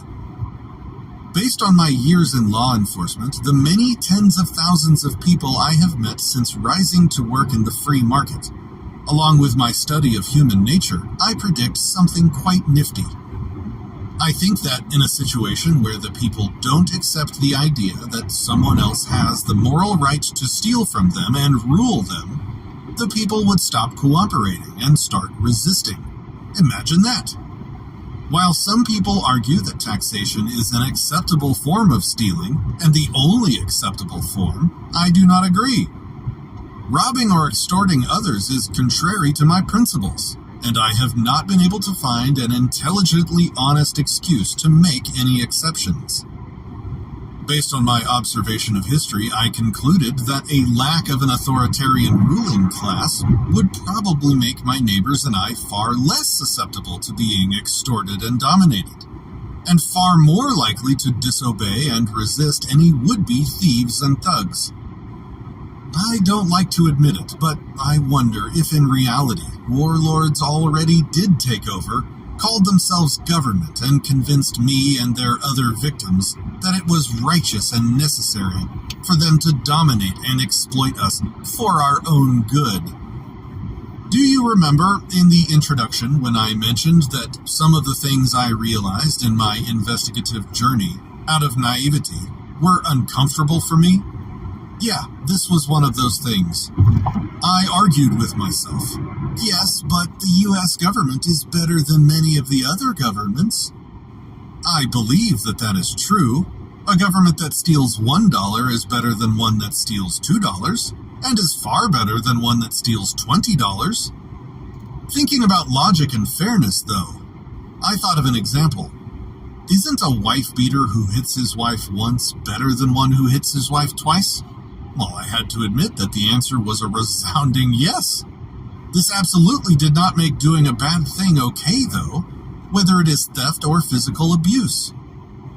I had to come to terms with the reality that relying on government to prevent theft and oppression was completely ridiculous. To use street talk bluntness, government is the biggest thug and thief there is, confiscating far more wealth than all other crooks and criminals combined. This is why the presence of government drastically increases the chances of people having their property taken from them against their choice. In fact, it increases the chances to 100%, since every government taxes the people it pretends to represent. Still, having invested so many years of my life into being a police protector and being proud of my service, it was hard to let go. Gaining profit from it. I tried not to think about these conclusions. I tried to make excuses or to minimize it. But I knew that government protection is always hypocritical. It reminded me of some criminal cases in which I really thought that a particular person was the bad guy. But then my investigation revealed that he was not. Government law enforcers, calling ourselves protectors, like I was, may sometimes find and lock up some private thugs and thieves. It is good to stop thieves. Still, though, every government also commits legalized theft and extortion and calls it taxation, while insisting that it needs to commit this violation of natural law and order to protect the people from theft and extortion. Wait, what? I am embarrassed to have fallen for something this patently absurd. But I don't hate myself or beat myself up for my errors in thinking. I simply didn't have the intellectual knowledge or tools to examine these things with a mind open to accepting the true results of this investigation. I had the excuse of never having read this book. Chapter 7. But still, there are bad people. When I first considered the idea of a stateless society, that is, a world without government, where individuals are in charge of themselves, my worry was that the people who are truly malicious, destructive, and sociopathic, and there are such people in the world, would be free to do anything they pleased with no one to stop them. After 10 years in law enforcement, an undergraduate degree in social science, almost 20 years of marriage to a brilliant partner, over 30 years providing private security, and 15 years as an entrepreneur, I discovered that my concerns as a young man were again based on a basic misunderstanding of human nature. People who are willing to victimize others by their very nature don't care about morality or right versus wrong. They don't care if what they are doing is right, and they also don't care if what they are doing is legal.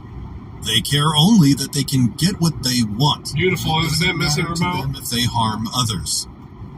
In some instances, a would-be crook or thug might be deterred or stopped by force or by the threat of force, whether by someone with a badge or by someone without one. What makes this deterrence work is not the legislation or the official badges, but the simple threat of harm to the crook. A sociopath doesn't care about laws or social rules. He cares only about avoiding pain and hardship for himself. That is true regardless of whether a government exists or not. It makes no difference whether the threat comes from the police, another citizen, a guard dog, or even another criminal. About 1 out of every 25 people is a sociopath to some degree. You probably know several. Like overweight people or those with autism, most sociopaths are able to adapt to society and live productive lives. Being obese, autistic, or sociopathic does not make a person bad. Some sociopaths do bad things, and while I think it is wrong to condemn a person solely because they have been diagnosed with a medical or psychological condition, if they take actual actions that are nasty, the rest of us should be prepared to protect ourselves from them. Discouraging these people from hurting others does not require special authority, only the ability and willingness to use defensive force. If the intended target of a would-be carjacker... Yeah, you're about 150 miles east, so yeah, you'll get a few more minutes. Pulls out a gun, it doesn't make any difference to the carjacker whether that person has a badge or whether there's a law against taking people's cars. I recall as a child in the rural Appalachian Mountains hearing of a truckload of local country boys who learned of a 16-year-old girl who was being raped and beaten by her father. The following day, the father no longer had a penis. Okay. This can be called vigilante justice. You and I can sit around the fireplace and we can make predictions. We might think that there would be more or perhaps fewer innocent people harmed if individuals took action personally to stop bad guys. Really, we just don't know. It is a complex issue. Without a ruling class, the state, decent people would still have every incentive, ability, and right to organize and cooperate to defend against thugs and thieves. And they wouldn't need any badge, official title, legislation, or special rights to do so. And as with any service, people can hire others to help with protection. Every person doesn't have to do it himself. As I look back on my many years as a cop, and many thousands of calls for service to which I responded, I can only think of a couple of times that the situation had not already been handled by the time I arrived. Sometimes a local security company would overhear the situation on their police scanner and voluntarily arrive as my backup before other cops. These non-government security protectors were never lacking any magic thing that made them less capable of backing me up than the government protectors. Don't all humans have the same rights, regardless of whether we are working for a government, private company, or... I pondered the question, if people organize for mutual protection and defense, then isn't that government? As I mentioned, I was pretty stuck in my way of thinking. I came to realize that it is not at all the case. That's it, 301. Political authority, government, is not about people coming together to do something that everyone already has the right to do. Political authority is about one group of people claiming the right to do things which normal people do not have the right to do, such as taxing and controlling other people. Organized defense can be very effective without anyone claiming any special right to rule. In other words, without having any special authority, and without being government. As a young cop, I would not have believed this. However, many years of experience and study helped me open my mind.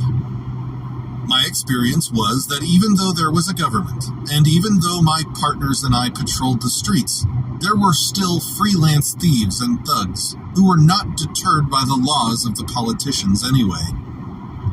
The ultimate irony is that I had hoped that the government would protect me from common criminals.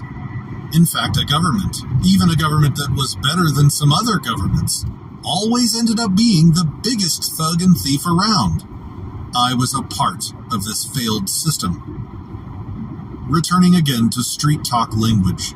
Creating a huge gang, one far too big and powerful for the average person to resist, and giving that gang societal permission to control and extort everyone else by way of law and taxes, in the hope that the gang will prevent theft and thuggery, is an absurd idea that I bought into for the first 35 years of my life. People are bad, so we need a government made up of people are bad, so we need a government made up of people are bad. Chapter 8. But human nature. Another objection I had to the idea of a stateless society, a world without government, was my notion that, if not for a group of lawmakers telling the rest of us how to behave, we would all behave like stupid, irresponsible, violent animals. In my undergraduate studies, I recall reading Hobbes's Leviathan, in which he opined that without a ruling class, we would all live a horrible life.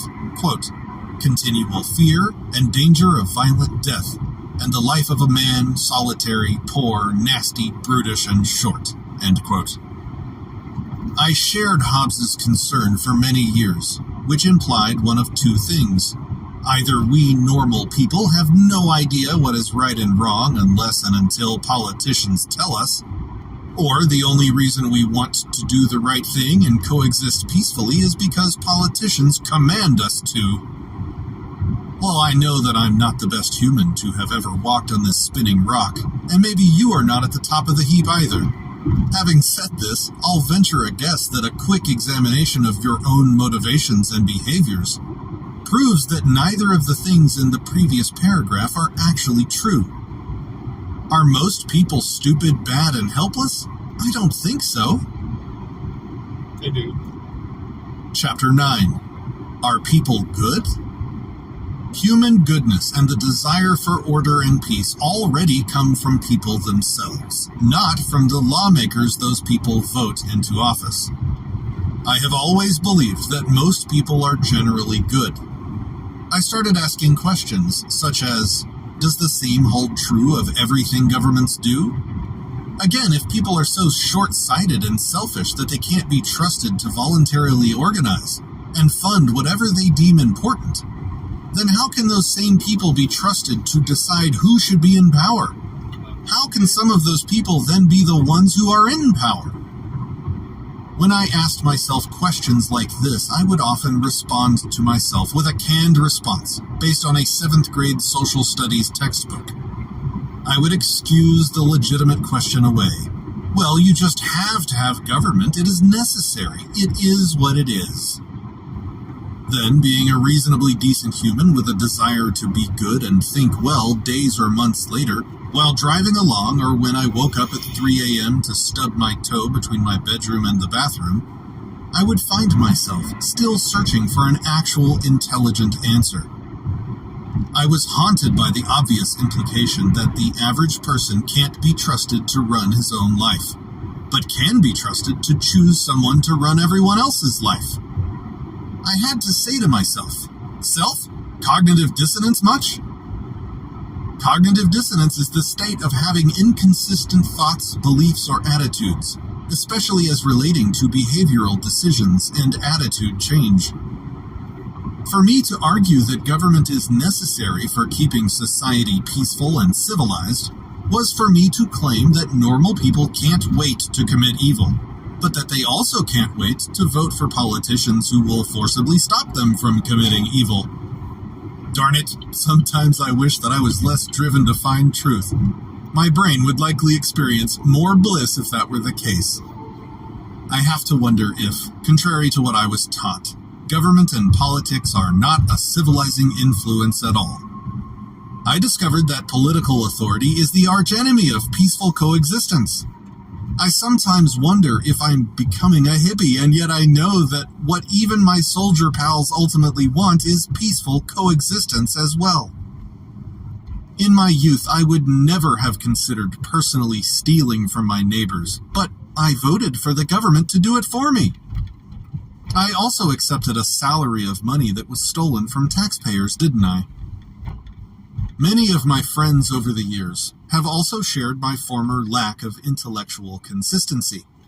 They would never dream of trying to control every detail of their neighbors' lives, but would think it's just fine to ask politicians to do exactly the same thing. Involvement in politics encourages us to use the force and violence of the state to steal from and control other people, without any risk and without feeling guilt that we would feel if we did the bullying ourselves. For many years, I think about a simple ticket for running a stop sign. If I had seen a neighbor run a stop sign and there wasn't a government, would I have demanded $60 of them? If they resisted, would I have escalated my force even to... Of course not. Why then, I asked myself, did I think that by inserting people in the middle, good and bad would change? I could insert a politician into the situation who would write something on a piece of paper, and then insert another party, a cop, who would write a demand for $60 on a piece of paper. Did it now become okay to extort $60 from a neighbor who did something the politician didn't like, simply because I inserted a couple of other people into the situation? Well, I now know that it didn't become okay. If I was really worried about my neighbor's driving, shouldn't I grab a six-pack, lean over the fence, and say, "Hey neighbor, may I share a brew with you and ask a favor of a few minutes to chat?" If I was genuinely concerned that a neighbor would hurt themselves or someone else, if I did want to stick my nose in his business, wouldn't I at least do so without showing him contempt? Unlike what I accepted as a child and rookie police officer, it turns out that government, rather than serving as a check against the imperfections of our nature, instead drastically amplifies our greed, resentment, irresponsibility, and malice by giving us a legal, personally risk-free way to forcibly interfere with the lives and choices of our fellow man. In short, politics brings out the bully and meddling busybody in everyone. I think you and I are better than that. Honest language, I used to receive stolen property in the form of a paycheck. Now politicians, planners, and other government bureaucrats do bad things. Without government, none of us could deny responsibility for our bad deeds by saying we were just following orders, or were just trying to help our commune. Chapter 10. More of what my investigation revealed. The fundamental principle of voluntarism, a more specific term for anarchism, is very simple. It is wrong to initiate force against any other person, regardless of badges, laws, or alleged authority. The only time the use of force is justified is to defend against aggression. You and I, and the vast majority of people, already understand this on a personal level. Yet we've been taught that this basic rule of social living does not apply when it comes to the game of politics and government.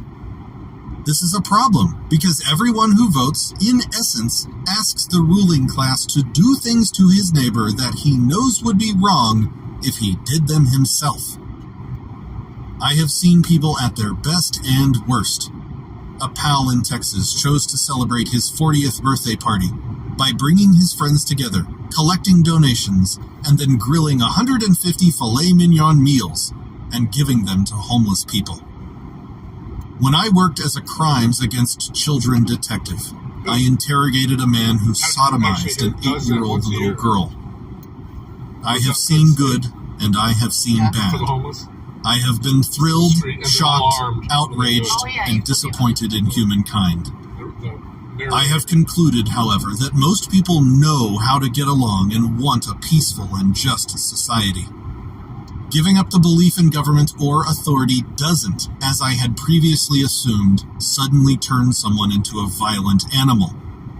I have discovered that our morality doesn't come from legislation, and our ability to organize and cooperate doesn't come from any ruling class. I have learned that our ability, right, and desire to be productive, to help each other, to protect the innocent, and to stop the wicked, does not come from government.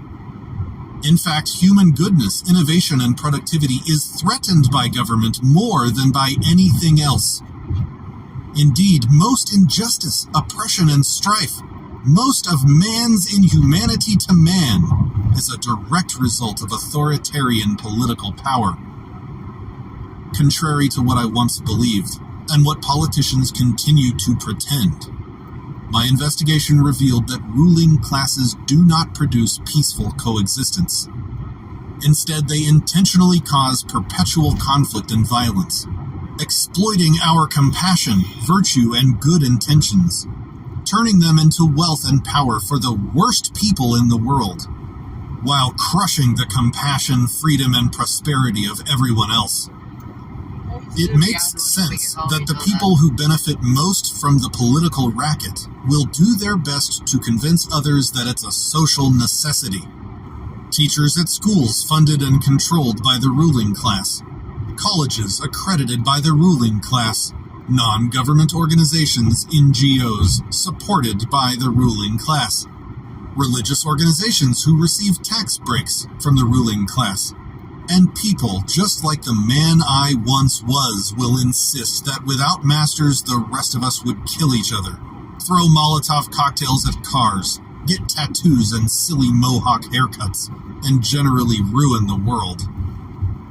It is still uncomfortable for me to realize that throughout history, far more theft, assault, oppression, even murder has been committed by those acting on behalf of authority than by anybody else. Really? I was recently reminded of this when I re-watched the documentary done by the Jews for the Preservation of Firearms Ownership titled Innocence Betrayed. Yikes. I really think, and I bet you probably agree, that theft and assault are bad. Yet I used to find it tempting for me to justify to myself that controlling my neighbors and forcing them to pay for things they don't want is perfectly fine when done by way of the political process. I thought that as long as 51% of people could be convinced of something, that thing was right, even if it was theft. In this way, I inaccurately thought that wrong became right when given a different name and done by authority. For example, taxation, legislation, regulation, and war. I used to think that democracy was a good thing that made things okay. Now I have to rethink my old beliefs. A friend shared a telling quote: "Democracy, because the majority is always right." Yikes, I knew that wasn't right. As I explored these new ideas, I found a rapidly growing group of people who called themselves voluntarists. They view things differently. They know that human society will never be perfect, and they also believe that it would still be a whole lot better if evil deeds were committed only by genuinely nasty, sociopathic individuals, rather than being advocated and committed by many millions of basically good people who have been taught to believe that theft and aggression is morally acceptable because it's called taxation, law enforcement, and national defense. I think of myself as an example. How many things had I voted to have government do to my neighbors that I know I would have no moral right to do to them myself? When I look at my list, I see an embarrassingly large number of things. For many years, I didn't connect the dots and realize that simply by voting, I was legitimizing the idea of someone ruling over me and my neighbors. I voted for propositions that would result in more dollars to be spent, and I voted for more police and judicial power. What business was it of mine to force other individuals to do something that I personally thought was best, using government authority? It wasn't. Chapter 11. Low-quality ruling class. I challenge you to ask yourself some questions about what has been the de facto option one that we live with today. In the course of your lifetime, Have the thousands of laws, regulations, and taxes imposed upon you made you a better, more productive, and more caring person? Have the most trustworthy, benevolent, expert, and wonderful people been the ones to get into politics? Is the world better off with the politicians taking your money and telling you how to live your life? Might things be better if you were allowed to spend your own money and make your own decisions? Is society really best served by a small class of people forcibly imposing a centralized master plan on everyone else? Can the orders and threats of a ruling class make the world what it should be? Or, with option 2, might society be better served by freedom, a respect for individual rights, voluntary cooperation, and peaceful organization? If this second option sounds better to you, as it does to me, maybe you would enjoy learning more about anarchism and voluntarism. People are not perfect, and some people are downright malicious and dangerous. I used to view anarchism as a utopian idea that would only work if everyone were generous and compassionate. Then I thought about it more deeply. As we discussed earlier, if people are too stupid, greedy, and malicious to be free, aren't they also too stupid, greedy, and malicious to be trusted with a vote that puts a person in power? If I don't trust some stranger to have control over his own life, why would I trust him to have control over mine? Whether people are inherently good, inherently bad, or some of each, giving a small group of people power and control over everyone else seems like a silly and dangerous thing to do, doesn't it? History has shown that politicians on both sides of the aisle are not the most trustworthy people. Some young cops like I once was, naive college students, exhausted bureaucrats, and good-hearted, less strenuous thinkers still lament. We need government because people can't be trusted. Without government, big gang warlords would take over, raping and killing everyone. I have to remain intellectually honest, though, and realize that government isn't anything other than people. Some of the worst people around, in fact. Is this just me being cynical? Do the smartest, hardest working, most creative, and most disciplined people generally become county commissioners, DMV clerks, state legislators, policemen, federal legislators, presidents, or bureaucratic employees? Polls show that the majority of people rank politicians as the least trusted profession.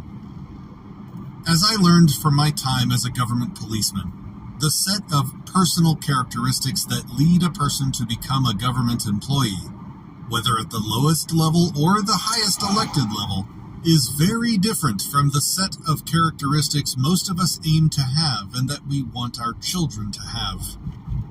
Part of testing to become a police officer is IQ testing, and there is a window that a person must fall within. Yeah, if you're too high. If a person scores too high, it is accepted fact that they will be bored and will not work well in a bureaucratic setting for a full 25 years.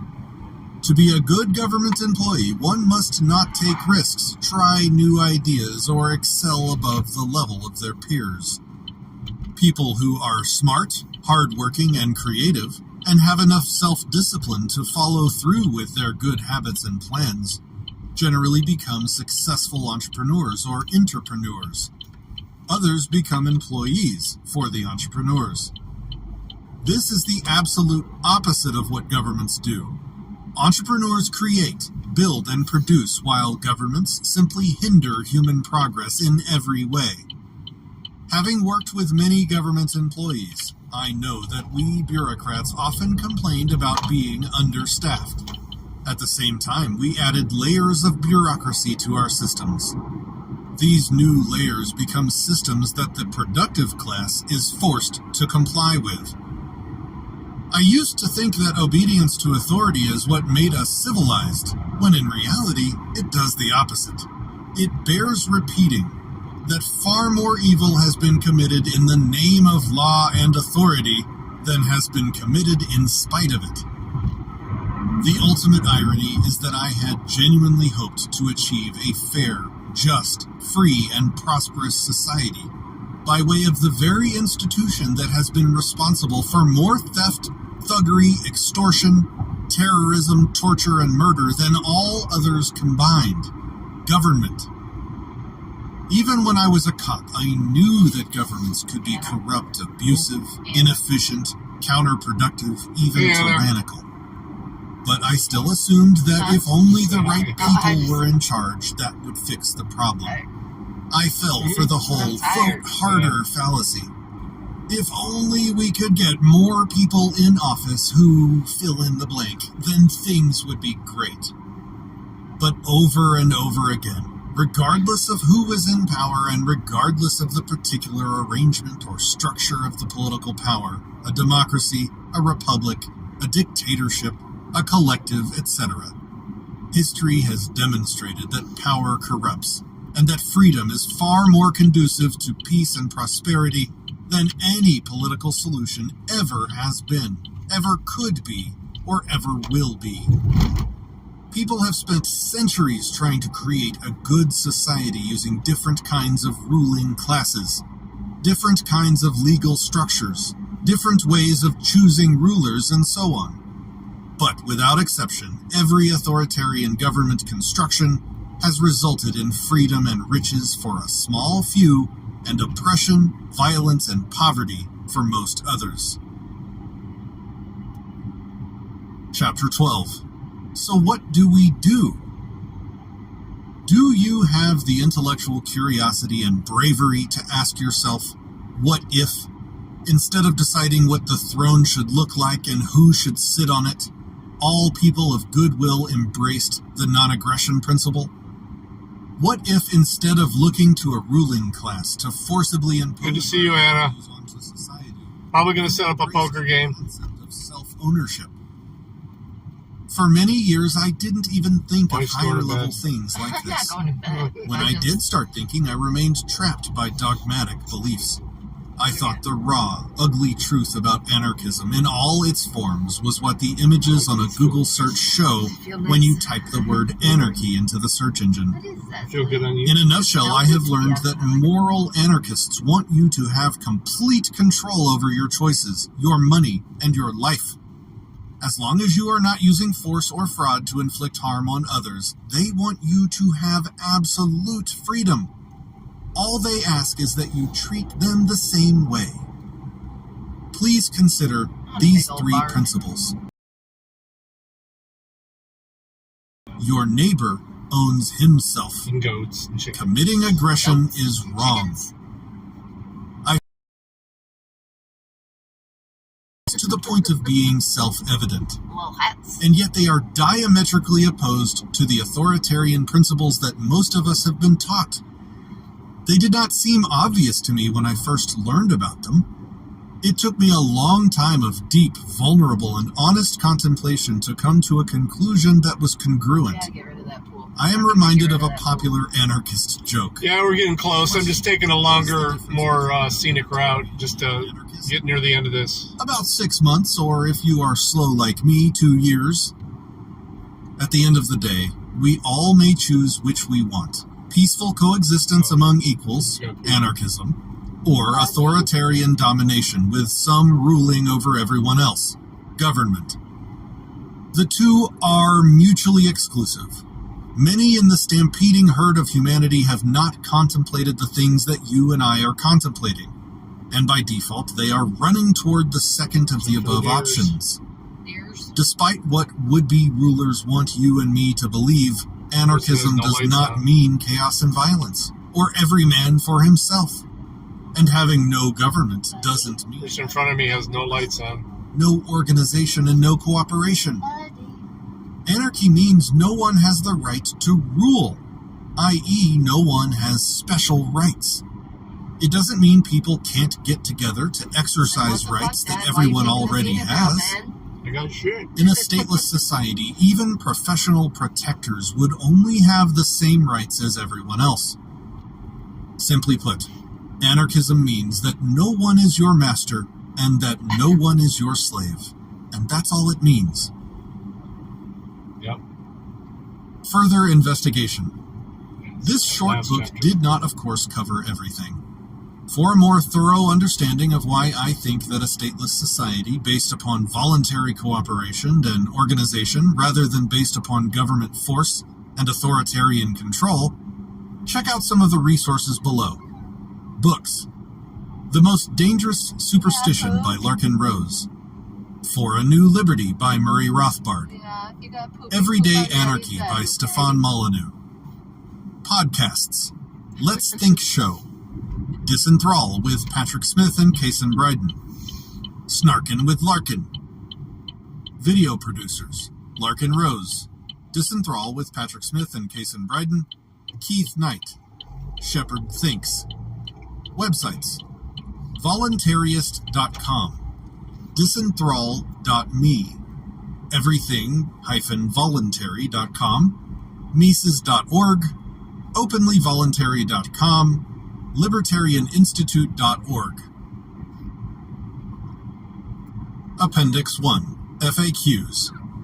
Contemporary question: Without government, mighty warlords would arise and rape and pillage and kill everyone. 1840s question: Without slaves, who would pick the cotton? Contemporary question: Without the government, who would build the roads? 1970s question: Without whipping our Welcome, Ron Johns. How would we transport heavy things? Contemporary question: Without government, who Caught would us at the end of our stream train, here. and send young men to fight the young We'll be men back that up other in about governments have recruited, trained, and 15, sent to fight against our young 20 men? minutes. Age-old question: If men didn't physically discipline other people, slaves, wives, children, how would men obtain complete obedience and order? Contemporary question: If a person does not like being robbed or taxed or raped or carjacked, should that person relinquish their right to be in the place that they are victimized? In other words, if they don't like it, should they leave it? You have likely formed some excellent responses to most of the above questions for yourself, haven't you? I hope that this book has helped how you think about these questions. Voluntarists don't claim to have the ability to centrally plan the solution to every concern that every human has had or will have. We often ask if the question is even a good question, as in the physical discipline question above. That is a bad question. Even if a question we ask is a good question, voluntarists predict that 7 billion people, each making choices for themselves, is better than a few appointed or elected experts. Nassim Taleb warns of the expert problem, quote, "Some members of professions have no differential abilities from the rest of the population, but, for some reason, and against their empirical record, are believed to be experts. They dress up their expertise in beautiful language, jargon, mathematics, and often wear expensive suits." End quote. Voluntarists have observed that even if the expert problem didn't exist, and if there were truly wise and benevolent experts that could better rule our lives, the choice should still be the individual's. Our goal is to, quote, do the right thing today, rather than to think that we can predict black swan events, and somehow also plan for all solutions to every problem. Rather, we trust our neighbors near and far, in other words, the free market. Appendix 2, Chaz. Was the Chaz movement an anarchist movement? The media and even some of the participants within Chaz labeled the movement anarchist. They might have also labeled it Christian or progressive or conservative or Caucasian. Labeling something does not make it so. So, was Chaz anarchist? No.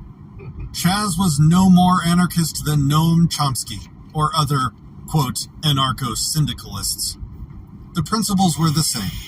In essence, the Chaz people agreed with every failed or successful government throughout history, including the United States Founding Fathers. 1. Some people should rule over other people. 2. The current government is bad, so we will make a better one. 3. We, the ruling class, may take a portion of the property of the subjects through a system that we create. 4. We promise our government will be way better. That is not anarchy. Rulers. That is new rulers. That is government. Appendix 3. Good government. The following is a complete list of the things that the state does that cannot be done better by the free market. Do it.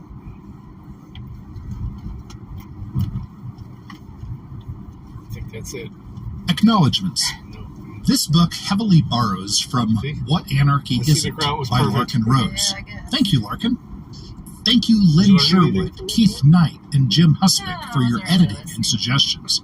Thank you, James Joseph, for the wonderful compilation of Edgar. quotes in your I have the book, same The problem, Quotable buddy, so- Contrarian, that we used for the back cover content. Thank you, Jeff B., for creating a wonderful capitalist platform on which we could make this book available. Thank you, Patrick Smith of Disenthralled.me, for narrating this book wonderfully, if I do say so. Thank you, unnamed thinkers, who have for centuries wondered if there might be a better way. A special thanks to those thinkers who jotted down their ideas for the rest of us to include in our own personal contemplations and investigations. This has been Anarchy Exposed by Shepard the Voluntarist and Larkin Rose. Audio performance by Patrick Smith of Disenthrall. Audible hopes you have enjoyed this program.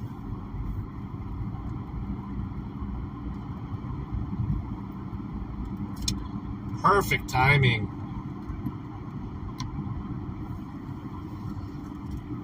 I am going to take him, and we are going to both run in the house. Okay, and then I will be back out to go next. Go to the bathroom also. Yes, because I got Gus to go.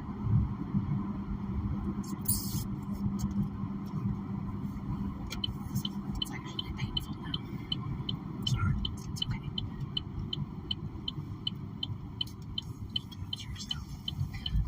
I did not. Someone consume beverages? I did.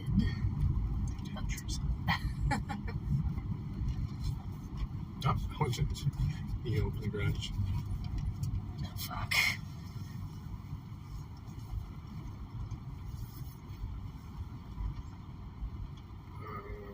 You're not going anywhere, right? No. But if I have to move your car on Monday morning, I will punch you in the face. No, I gotta get gas for the rest tomorrow. Taking the puppy to poop. Yeah, I know. Whoa, real barks. Alright guys, I don't know how well you can see me. It's the screen's dark. But Come on, puppies. the salt fix, really? Yeah, I like Patrick. He's pretty cool. Alright, I'm gonna end this. What time is it? 9:39. I might make it back on by 10. It's probably gonna be like 10:15. But we're gonna do a desktop stream, play some poker tonight. Friends in Code. Hey, you already got a poker game up?